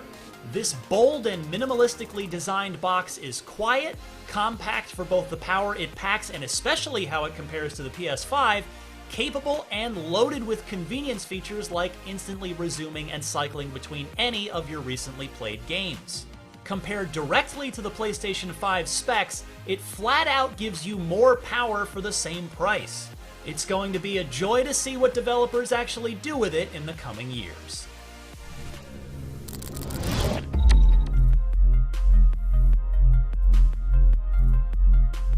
For more on the Xbox Series X, check out our in-depth review of the new Xbox controller, our full unboxing video of the console, and our review of the Series X's cheaper little brother, the Xbox Series S.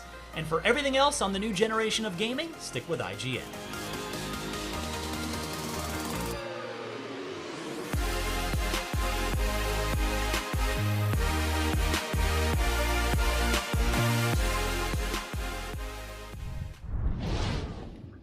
Welcome back to a very special episode of Podcast Unlocked Live. We are streaming this Xbox Series X review. You just watched the entire review, and we're doing this sort of AMA thing. Just literally ask us anything about the Series X or the Series X.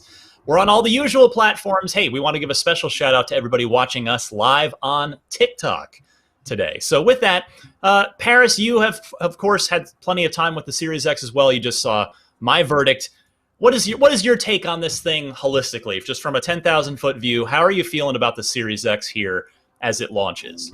I'm very impressed with the hardware. I think the hardware has that next generation feel to it. You literally pick the Series X up and you go, this thing feels expensive, right? Like everything that it's doing. I think the fact that you can now bring games at 4K, 60 frames per second into your living room, obviously the fast load times, the quick resume feature that's in there as well. It's doing next generation type things. And I'm very happy with it. I think this is exactly what Microsoft said it would be, and they delivered on it. Miranda, how about you? I've really enjoyed my time with it. I have also been impressed with Quick Resume. I've been just jumping back and forth between games just to test it out. I've been very happy to see how older games are upscaled a bit. I think we're going to maybe touch on that a little bit later because you know me. If you listen to the show at all, you'll know what I'm talking about, what I'm maybe alluding to.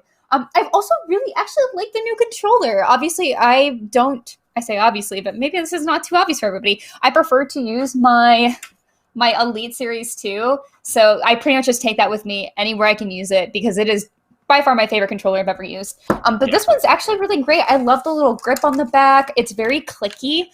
So I know some people may or may not like that, but I've generally enjoyed it a lot. And just a smooth controller. It's nice and light too. Destin, how about you? You've also spent a bunch of time with the Series X. Yeah. You just watched my review. What are your thoughts on the system overall? I don't really have a lot of feedback. I think it's a fantastic system. Just the video modes alone and the flexibility there, how it just detects what your display can do and allows you to customize with what hertz do you want to play at? Do you want to play at 1080 120 or 1440 120? Or do you want to play at 60? What resolution do you want your console to be at? Then there's all the video adjustments. Like as a video person who is constantly changing what display I'm outputting to, I love that. And it's just so flexible with what you're able to throw at it. And then there's all the other features. There's the quick resume feature. It's like, it's so snappy to get into your games and you're playing faster. And you really notice that when you start plugging in your Xbox One X and trying to just do the same thing, just boot up Gears from a cold state and go into the campaign. And you're like, oh, okay, yeah, I notice this time. So like, you know, Mark Medina over at IGN, he just put together a fantastic loading times comparison. If you want to see like how much faster things actually are, it's kind of insane in some instances, and you really notice it when you have the console in your house. I'm really, really happy with this piece of hardware, and I can't wait to see what the software starts to do when it really harnesses the power of the Series X. Yes. It's no joke. Like, it's not just marketing BS. It's a really solid console. Yeah, so let's maybe, Miranda, if we have another question or two queued up, and then maybe in the meantime, we'll start showing off. Destin, if you want to just start bouncing around to some games to show off Quick Resume, because that's, sure. You heard me call that out in the review. I believe one of you just mentioned it as well. It is one of the universal quality of life features that is absolutely just fantastic on this box. So, Miranda, what are the people curious about at the moment? Yeah, so we have quite a few. Brian Strickland actually just asked, how does the share button work? Have you guys been messing with the new buttons much at all? Because I have. Go ahead, Miranda. Yeah, take it away. Yeah, so very simple. You just press it. Then it opens up this little capture tab. And then from there, you can, if you are just like on a home screen, it will let you go choose where you want to capture or what you want to send. You can also like really quickly look at your recent captures. It's very easy to integrate things so far that I've seen. So very seamless. Kind of, I guess, would say it works as you would expect it to. So Hal is actually asking on YouTube if we can show the dynamic background. So that is another setting that they have on here. Oh, I can show that. Yeah, that's pretty cool. So we've kind of been hinting at it, or I guess touching on a lot of these settings that you can do in here. And I think it's really cool how there's like just nice layers of customization in the Series X. Maybe not something you first think about, but I am definitely one who likes to like deck out any of my devices to look customized. You can, of course, upload your own images if you want to use it as a custom background.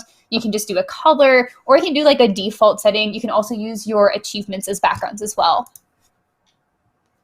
Nice. Yeah, what's showing off Quick Resume here first, Ryan? Yeah, do it. Forza, I wasn't actually in the game, so I don't think it triggered. Let's see what happens now. And like, if anything goes weird, it's going to go weird. I don't know what's going to happen, but you saw I was in Forza Horizon. I jumped over to Red Dead. It was really snappy. Let's see how jumping back goes. So I've encountered this during this stream where it's actually resetting the original game. So I don't know what's going on with that, but yeah, I mean, it is what it is. That's happening. You're watching it happen live, so maybe that'll be something people encounter. I don't know. Yeah, I know there was a bug with that with I think Gears 5 where the quick resume for the moment just wasn't working all the time, but Red Dead's work consistently. Like every time I jump into Red Dead, it's going in. This is part of the insider preview, so this version of Forza isn't like the base version, and I have to wonder if that's maybe causing some sort of issue.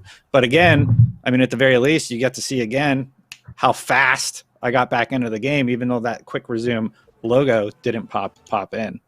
Oh no, I have to wait 3 more seconds. You know. Let's see if. And this one is from a cold boot state, so this won't do the quick resume. Keep those questions coming, Miranda. Yeah, so Hiawatha on Twitch asking, how many games does quick resume remember? Does it remember every game, or is there a limit to how many it can remember at a time? I think it's 4. Are you guys? No, I've tested that. I've had up to 5. 5, okay. I've heard potentially it could do 7, but I've not tested that directly. Ryan? Yes, Destin. Let's do Gears Tactics. Let's bounce into something. Now, again, this is going to be the one big new game for a lot of people. If you haven't already played this on PC, it came out about 6 months ago, end of April. I have played through this, and I have enjoyed this a lot more than I thought I would. And that's not, I don't mean that as a slight against the game, but I kind of thought, okay, I liked Halo Wars I liked Halo Wars quite a lot. Okay, Gears, a strategy game, turn-based. All right, I'll give it a try. And then I found I really couldn't put the controller down. I had a really good time with this. Miranda, I know you've spent a bunch of time. You love Gears. How did you like it when it moved to the strategy realm?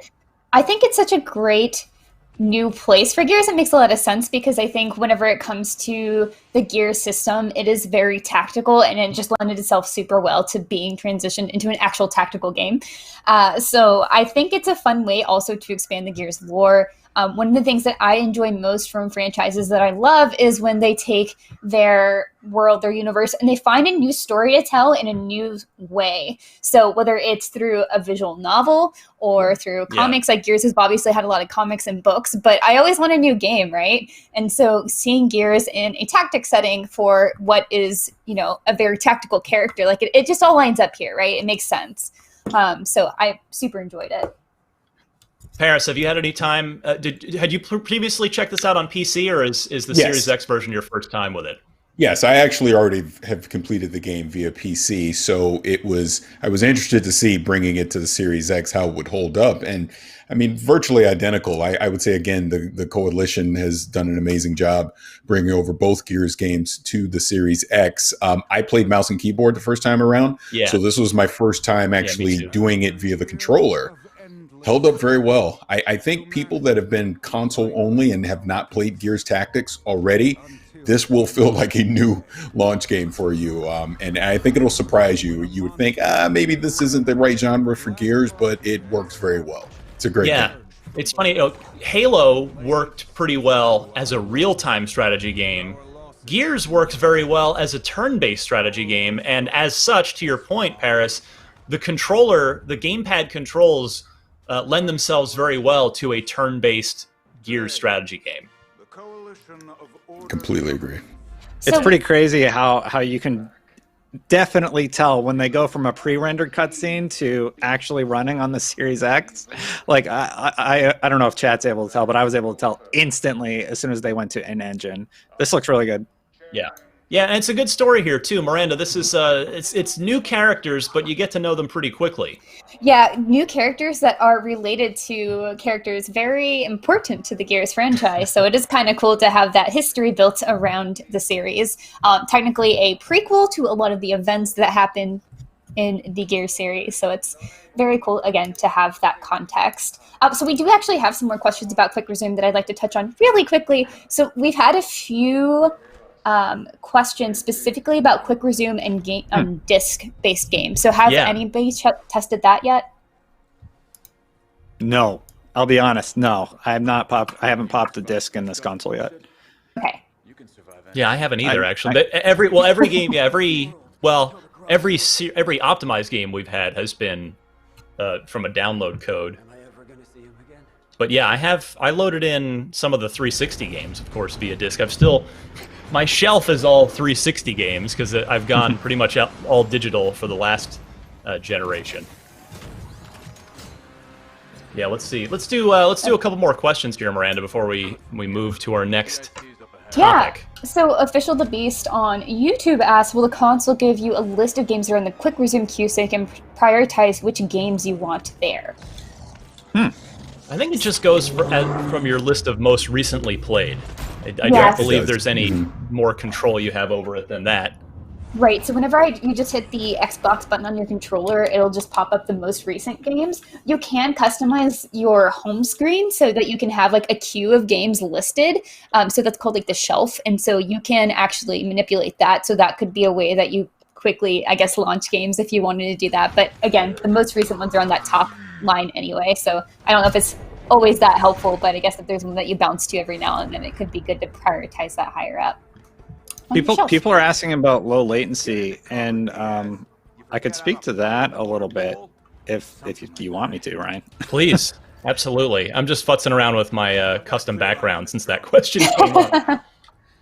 Yeah, so latency-wise, I mean, just playing at 120 hertz at any resolution, you're going to have reduced latency, right? Of course, VSync still hits the latency process, but for me, it has been tremendously short. The Coalition actually talked about latency, and they've gotten down to around 30 milliseconds at 4K 120 in their versus multiplayer because they're able to push those 120 frames, right? That's comparable to what Call of Duty Warzone does on PC. Yeah. So that's very, very impressive to me personally. All right. And that's what I have to say about latency. Good stuff. No idea what I'm doing. Yeah, I think there's a pop up as well. So thank you for touching on the controller latency. I am super not in the know about that sort of the tech side. I'm still learning a lot of it, so I can't really speak to it as well. But it's all worked out pretty well for me. So Bruce Money Wayne asks, for quick resume, does it only work if you don't quit the application once you leave it? And also, I believe someone earlier also asked if you can update a game and still use quick resume. That's a good question. I don't think so, because then it'll resume. No. It quits the game. Yeah, it quits the game. Yeah. Right. So so quick resume is basically you're like, think about it when you have your phone open, right? When you close out your apps, you're shutting them down, right? But if you don't, you can just go back to where you were. And that's exactly how the Xbox functions as well. So I actually have been testing it with a few games while we're chatting right now. And it's working perfectly fine. And I will say some of the games that have network connections, I think that's maybe what's tripping up Gears 5.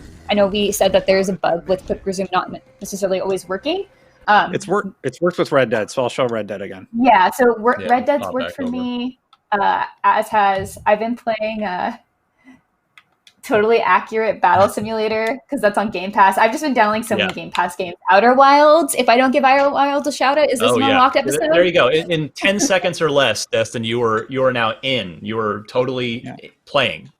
You're not in the menu. You are, now go back to Gears Tactics, see if it works. Yeah, let's see What's interesting, we were just in Gears Tactics, so this will be a good example of if it's working with a game. This isn't an insider program. This is just a game. It reset it again. That's interesting. Huh. Well, Microsoft, what do you got to say for yourself? You got to tell us what's going on here.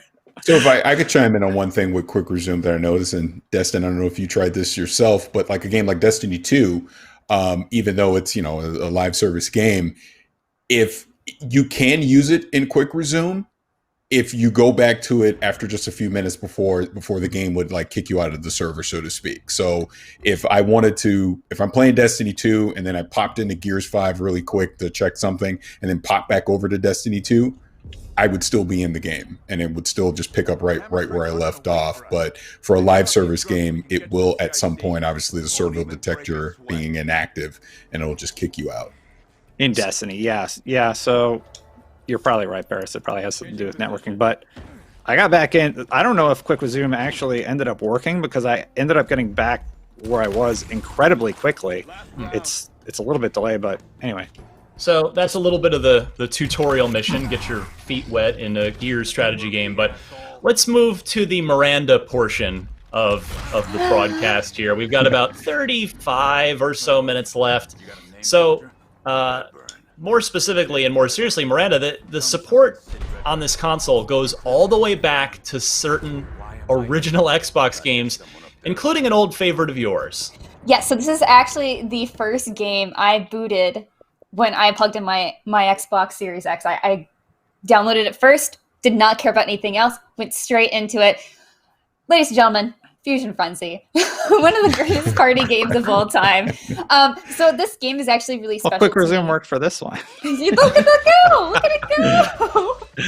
Yeah, I was just like, hey guys, can we please have Fusion Frenzy on the stream because this is important to me. So all jokes aside, I think it's actually really important to showcase this one because it looks so good. I was just like, excuse me? Yeah, the clarity of it is how I remember it in my mind as a child and like I was like a teenager, but obviously it did not look like this before. Yeah, I mean, the best you could do was 480p if you had a television capable of that at the time. And now, yeah, I believe if memory serves, Miranda, this runs in 1080p now, I think. I believe so. Honestly, again, I'm just so impressed with how good this looks and how well it translated. Again, another reason I really wanted to bring this up, and we've had a few questions about Microsoft expanding the backwards compatibility as well, which we don't really know if they're going to go back and make even more old Xbox games backwards compatible. But a lot of them already are. And the fact that they're just, on Game Pass and you can download it and just jump right in is such a huge benefit because I'm definitely one of those people who craves that nostalgia every now and then. And I just want to play. Oh, Dustin, you got to focus on this one, bud. I have no idea what's happening. Come on, Dustin. You can do it. With that input latency, it's helping me out, Miranda.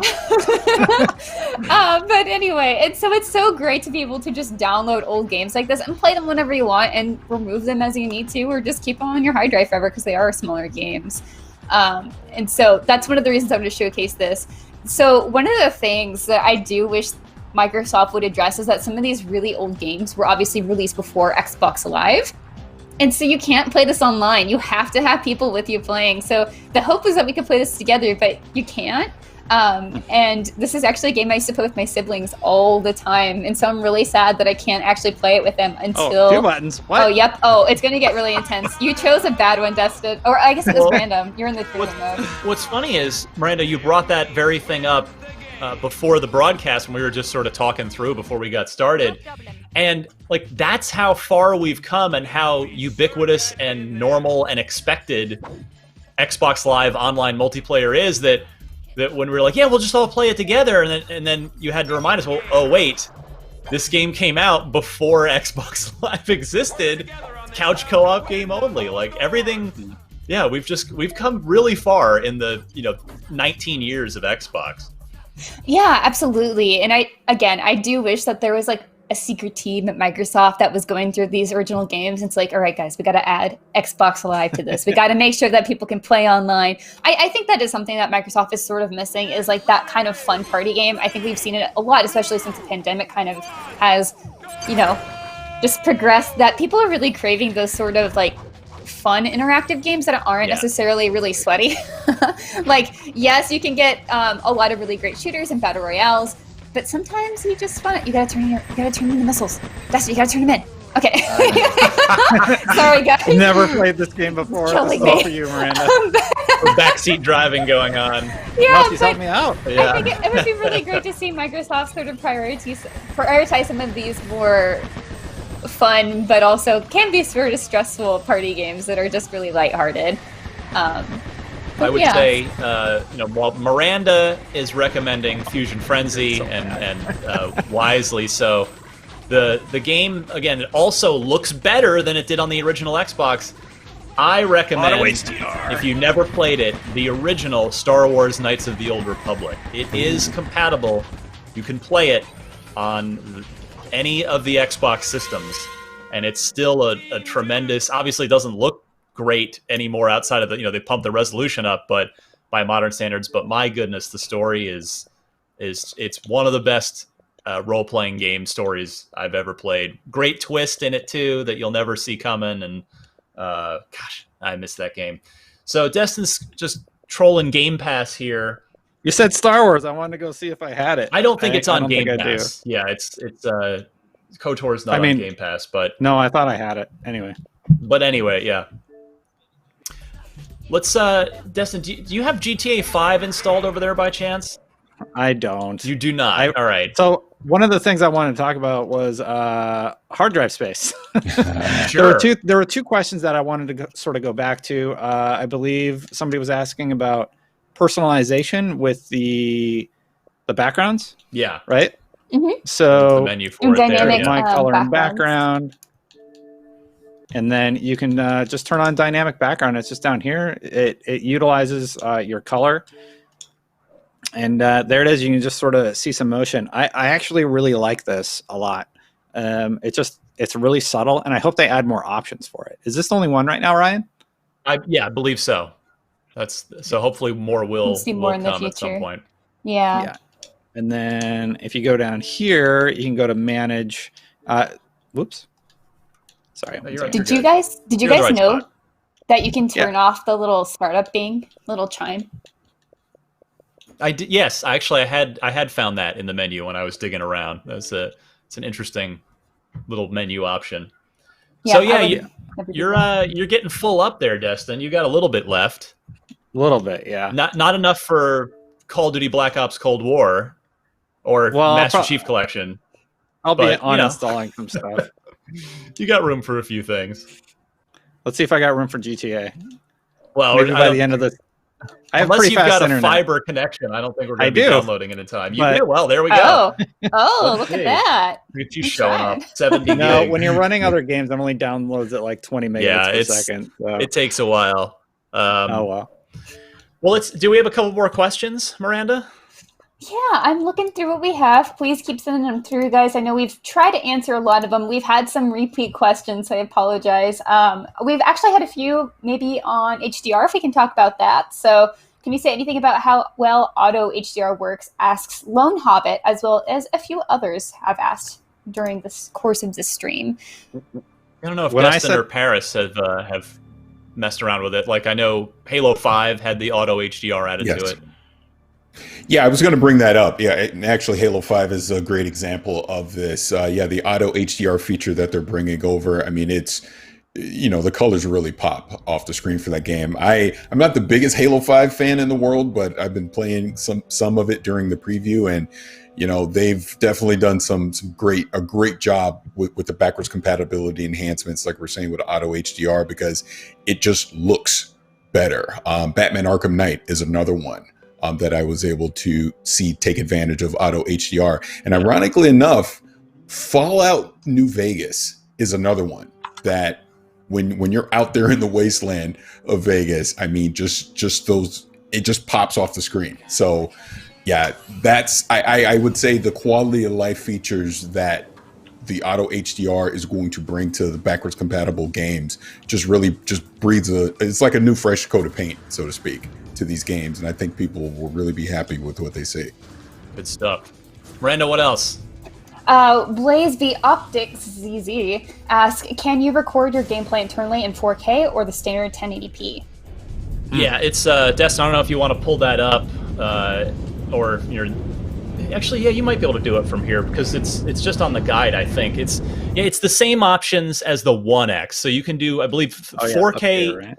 4K clips up to, I think, 30 seconds in 4K, and then I believe it's up to 2 minutes. 30 seconds in 4K SDR, yeah, there you go.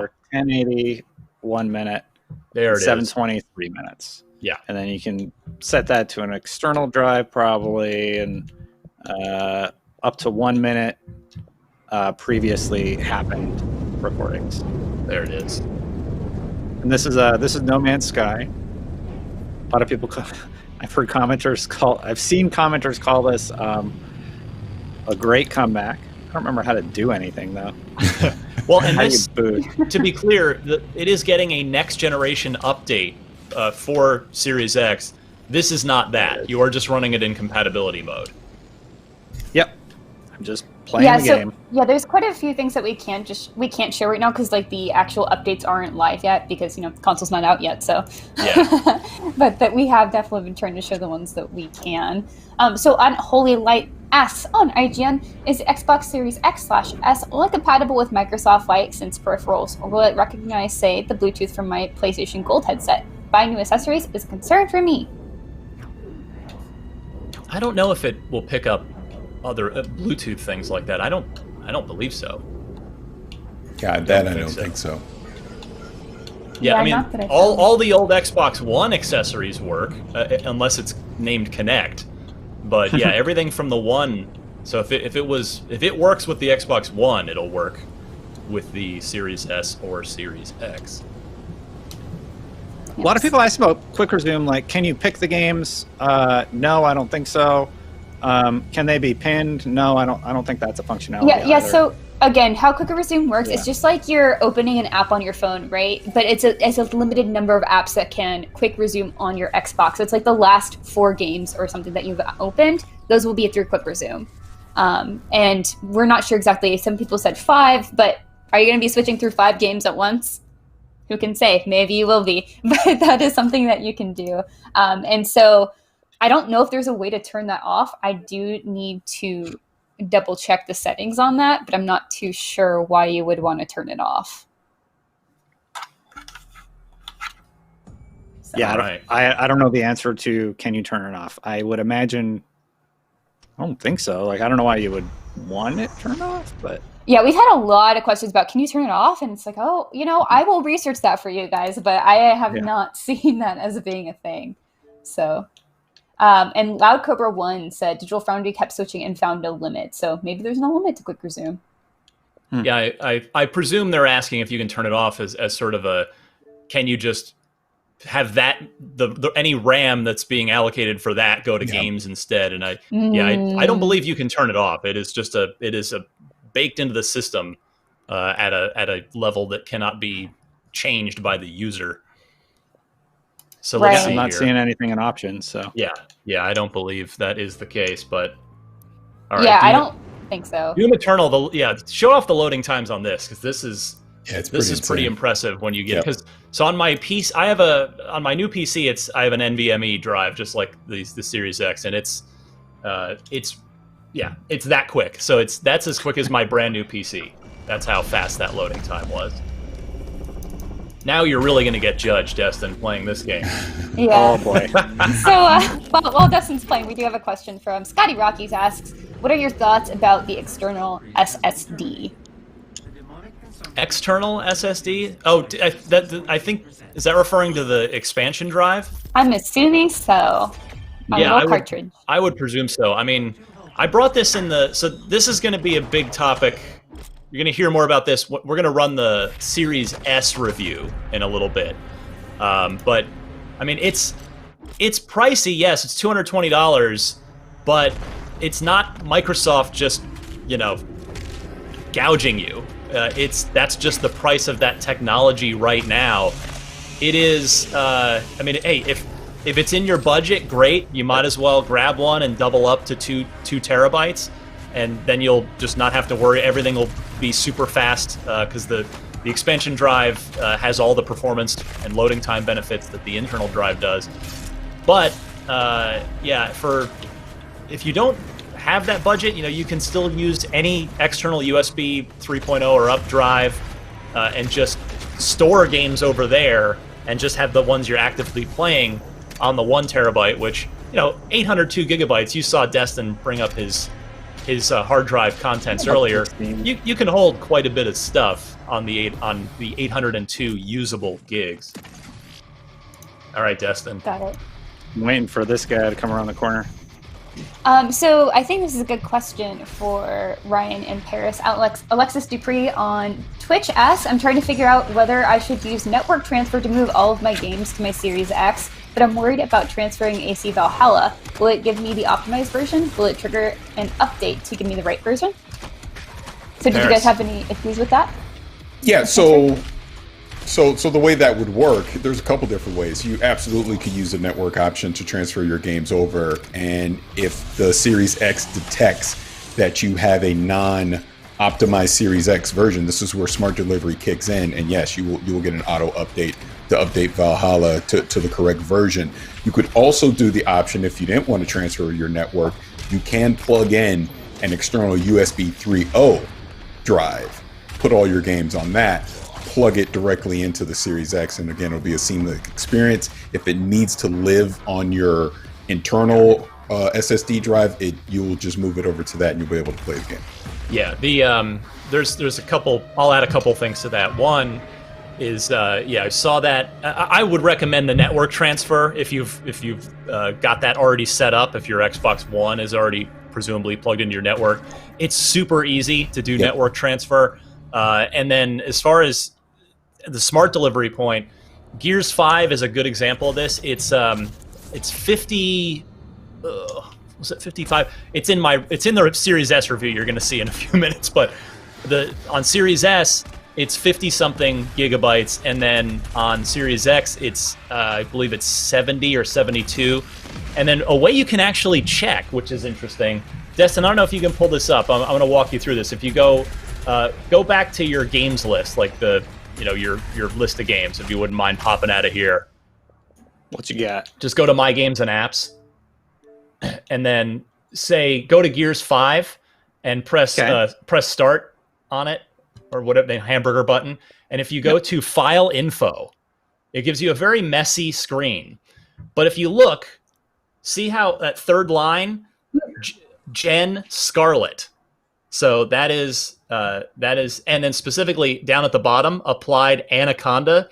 Anaconda is the code name of the Series X, and Lockhart, of course, is the code name of the Series S. So that's how you can double check that you've got the specific version installed on your console. So if Destin were on his Xbox One, it would say Durango, because that was the code name for the Xbox One. And if you were on the Series S, it would show Lockhart. There's Witcher 3 Durango. There you go. So that's of course the new next gen version that CD Projekt Red is going to do isn't out yet. So that's just an Xbox One build of the game. Cool. That's neat. I learned something new. It's just it's almost surprising to me that they show that they put that sort of just wall of dev text basically accessible to users like that, but it is right there for you if you do want to take a look at it. I think, let's see, we got 20 minutes or so left. We still want to we've got the Series S review that we've got coming up here. We wanted to show off maybe another game or two, maybe some Red Dead and some Witcher 3, in fact. Witcher 3. I'll just hop into it really quick. Yeah, while you're booting that up, DCard1992 asks on IGN 2 questions. 1, what would be the best game to show off to my friends when I get the Xbox? And 2, which way do you prefer to have your Xbox Series X positioned, vertical or horizontal? Well, I'll go around the table for everybody on this one. I'll start with Paris. So first game you would recommend people look at, and then your console orientation. I'll give you 2 games. I'll give you Gears 5, and I'd also give you Batman Arkham Knight. Believe it or not, it looks really, really good. Like I mentioned before, I think the auto HDR features really pops off the screen for that game. I have my Series X when it's in the family room. It is horizontal because I have no choice. Right. When I have it here in the office where I've done most of my testing, I have it vertical. I would prefer vertical if you can do it. Destin, how about you? That's the only answer. That's how you want to display it. It looks better. I get it. Like, you can't if see you it. have to, you're in a little you can't tiny see it in my square. frame. Yeah. Oh, okay. No. Definitely standing up straight. Standing up straight. Yeah. And how about what's the first thing you would recommend people look at to as they plug in their new console? Game Pass. And then just pick whatever you want. Doom Eternal's on there. So like I'm running Doom Eternal, and the version of Forza that I had before I got the enhanced version was off Game Pass also. And so I would say one of those. In fact, actually go back to that screen, Destin. I believe so. Doom Eternal is getting a Series X optimization, but now that with that new trick we've learned, I believe that optimization's not out yet. You can check it if you go down to that file info. Durango. Yeah, Durango. So that's not the next gen optimized version yet, but it is getting that, and that's going to be a free update. Miranda? Yeah, so Yeah, I'm skewing towards probably one of the next-gen optimized games just so we can check it out together. So it'd probably be Watch Dogs Legion, just because there's a lot going on in those cities, and we're going to check that out. And then probably Fusion Frenzy, because I want them to play it with me. And then are you going horizontal in your entertainment center or standing the Xbox Series X up? I have it standing up right now, but I think it's going to have to lay down in my entertainment center just because of how it's designed. So. Yeah. Oh, Ryan, so looking through Game Pass, Gears 5. It's probably one of like the best optimized games so far. So yeah, absolutely. Gears 5. You want to show off one game? Hop into that. And then for me, you can see it behind me. I think I'm stood up. I've got just enough room in that entertainment center back there. And then for me, I'll give a different answer. So I haven't seen it on Series X yet. But I just did have the opportunity to play NBA 2K21 on PS5, and it is obviously it's going to look the same on the Series X. That game, so it's not just an update of the current gen version that's already out. They started over. It is a next gen specific version. In fact, I've got a preview on that PS5 version I played on IGN on YouTube right now. If you want to take a look at it at some point, but yeah, it's. As far as just like wow factor for visuals, that's probably what I would say. I mean, Gears 5 is a great pick, but if you've already played Gears 5, man, NBA 2K, it looks tremendous. I mean, it's definitely, I think it is the only game of the 30 games in the launch lineup that is next gen only. I mean, yes, again, as I said, there's a current gen version available, but it's a totally different version. I think it's the only non-cross-gen game that's in the launch lineup. So take a look at that. All right, we got about 15 minutes left. We've had some questions about the Series S. Well, why don't we show you the review of the Series S, which gives hopefully a great overview of the little brother new console. So this is about 8 minutes long. Enjoy.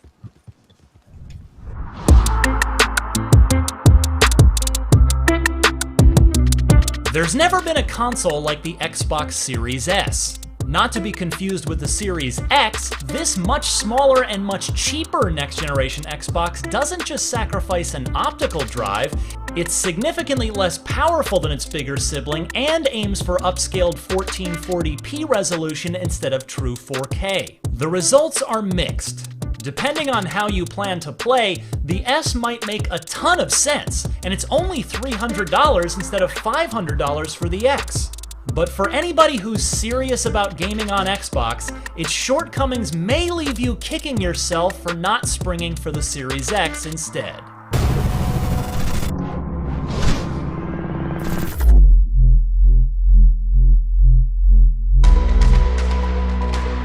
The Series S's hardware is similar to the Series X's RDNA 2 architecture, but its CPU is clocked down and it has less RAM.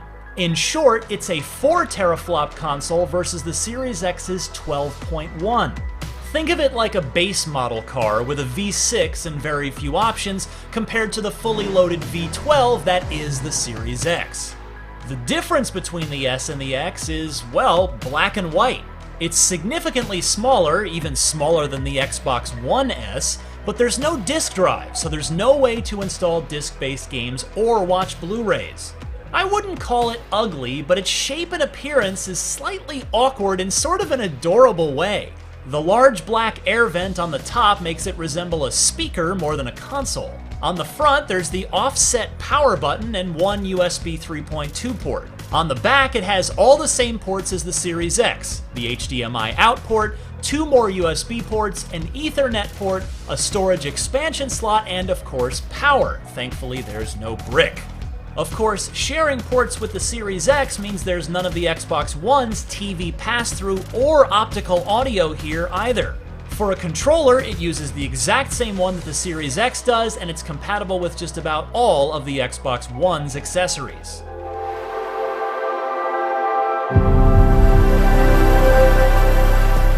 Setup and transferring games from an old Xbox is easy, especially with the slick smartphone app. At first glance, the Series S seems capable enough, though it's clearly a step down from the Series X in image quality. I connected the Series S to the same LG B9 4K OLED TV I used with the Series X, and to my eyes, the upscaled image quality was noticeably muddy compared to the crisp, clean, native 4K of the Series X. As always, you get what you pay for there. It actually looked better connected to a 1440p gaming monitor with no upscaling.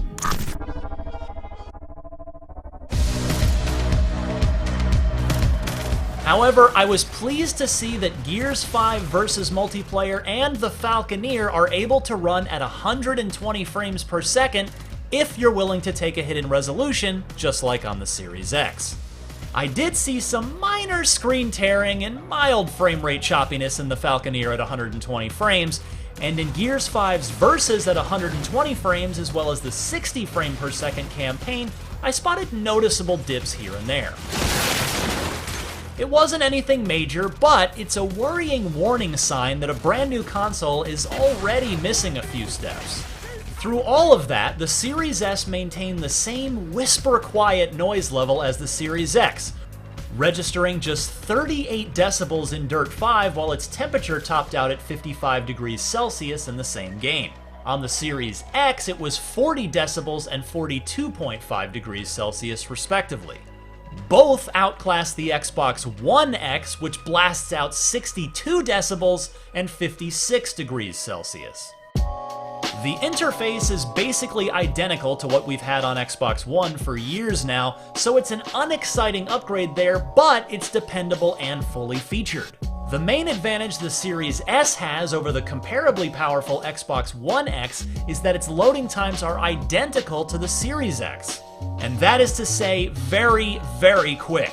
And that includes the wonderful Quick Resume feature that allows you to resume right where you left off in any of the last several games you've played. It's all just as life-changing on the Series S.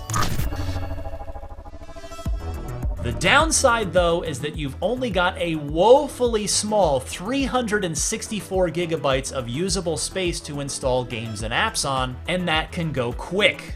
I was at 96% capacity with a total of 8 games, 5 beefy blockbusters and 3 smaller indie games.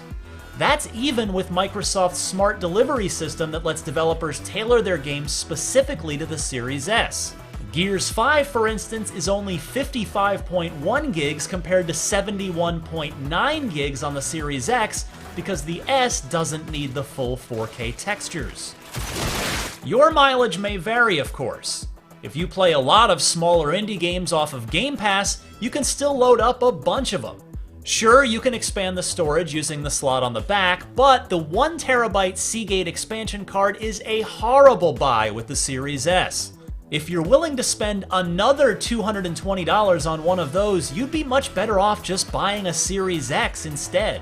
To be clear, you can use a USB 3.0 drive as a pack mule to stash games you aren't currently playing to avoid having to re-download them later. In fact, I recommend that you do. By the way, you can also play your back catalog of Xbox One and Xbox 360 games straight from that external USB drive, but you won't gain any of the loading time benefits that way.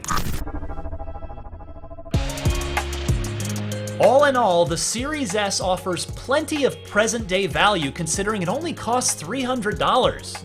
It's limited to 1440p resolution and has a claustrophobically small storage space, but it's tiny and quiet with snappy load times and can play games at up to 120 frames per second if your TV can support it. I'm mostly concerned about its long-term viability. Games are only going to get more demanding going forward, so the Series S isn't something I'd recommend as your main gaming platform. But that doesn't mean it doesn't have its place. The Series S is an excellent second console, like if you want something for a kid who plays on a smaller screen, or if, for example, you have a PS5 but want to occasionally dip into the smorgasbord that is Xbox Game Pass. As long as you're clear on what the Series S's strengths and limitations are, it's a unique, budget-friendly way to take your first steps into the new console generation. For more on the next generation of Xboxes, check out our review of the Xbox Series X and our unboxing of the Series S. And for all of your next-gen gaming needs, keep it right here on IGN.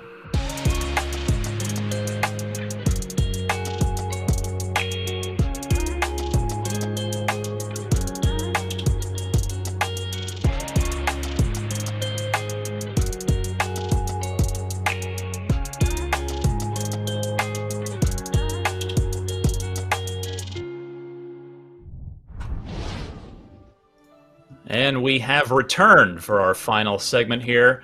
So the Series S, Destin, I think you might be the only other one of the panel that's had a little bit of time with it. You just saw my thoughts. I'm kind of curious what you think of what you've experienced with the Series S thus far. I honestly want to give it the benefit of the doubt. I had a very brief amount of time with it. Yeah. I played a game that we found out later wasn't actually optimized. And the only other game I played was Red Dead Redemption 2. So Red Dead Redemption 2, it was running at 1080 when I played it because it's upscaling on my 4K display. You definitely notice that it's not running at that native resolution, but a lot of the other cool functionality is there, like quick resume and such. One of the things you called out in your review that I just thought was like, oh yeah, that's really smart. If you're going to get the expandable storage anyway, just get the Xbox Series X, right?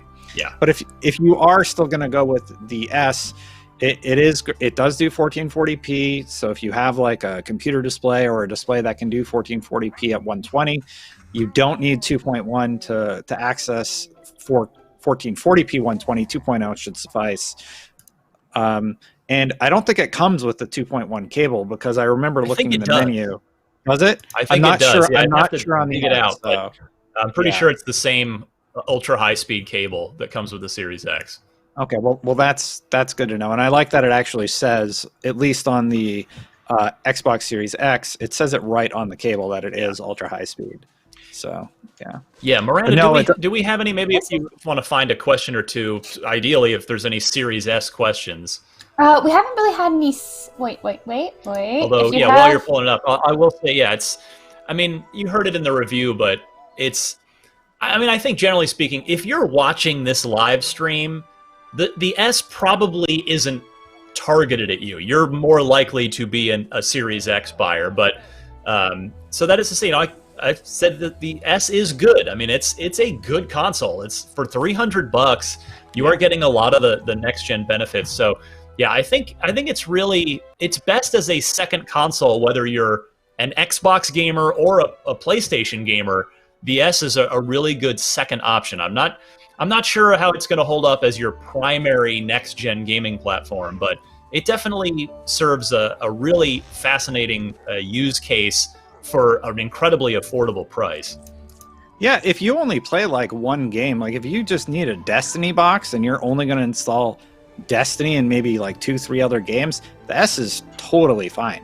Yeah. You know, you're still going to get like all those enhancements that come, I believe, on December 8th for Destiny 2 as an example. And, you know, that is a really, really strong benefit. Or if you only have a display that can do 1080 60 or 1440 60, again, like the S is a great solution at a really, really reasonable price point. Miranda, I think we might have time for one more question. Now, the good news is, real quick, I am doing an AMA on Twitter. Go to the IGN Twitter account right after this. Actually, I'm going to be doing an AMA. So if we didn't get to your question here, you can ask it again on Twitter over there. Miranda, what have we got? Yes, we actually had quite a few audio questions, so I wanted to touch on that really quickly first. So, Paris, I know you said you could talk a little bit or speak to Dolby Atmos on Series X. A lot of people had questions about just how that's going to work, if you have to pay the subscription, all that. Sure. It's actually very similar to the way it worked on the One X. You'll have to get the Dolby app that you can get through the Xbox Store. I believe there is a cost associated with that app, but this will allow you to enable Dolby Atmos on your headphones that you use. And obviously, if you have a complete surround sound system, it'll enable Dolby Atmos. So a game, again, like Gears 5 would take advantage of it. Obviously, your media apps like Netflix, Disney Plus, things like that would take advantage of it as well. And I'll say on a side note, same applies with DTS. There is also a DTS X app that you can download as well. Same exact scenario applies for that too. Yeah, it's great to see all the audiophile folks being catered to on and they have been for a while on the Xbox platform. So it's good to see those options. Well, we are winding down here. We're just about to wrap it up. We got about a minute and a half here. So I want to say before we go, Paris, thank you so much for joining us. You have been such a wonderful friend to IGN this summer, and we fell in love with you real quick, and we love just having you on here. No, thank you once again for having me on. It's always an honor to come on with you guys and talk about the Xbox. Be sure to check out Gamertag Radio, which Paris is a regular on, along with our other friend Danny Pena, who we need to get on Unlocked here pretty quick. So in our final minute, I want to say thank you to Destin. You did a heck of a job driving today, my friend. Did my best. Thanks, Ryan. We may have ribbed on you a couple times here and there. Deservedly so. Probably. No, you did great. It is not easy to drive and talk at the same time on a live broadcast to thousands of people. Miranda, you've got a lot of guide work that people can look at as they get their Series X. Yeah, so if you guys have any other questions, I'm going to do my best to answer them. So if you have a specific setting-based question, please tweet them to me at HavocRose on Twitter, and I am building out our Series X guide. So I will do my best to make sure all your how-to questions are answered. I'm also working on having a full rundown of all the settings from the Series X in our guide, so you can take a look at those before you even play. Fantastic. And you can find me on Twitter at DMC_Ryan. Join us every week on Podcast Unlocked, our regular weekly show. And we will see you all again. Enjoy your Series X.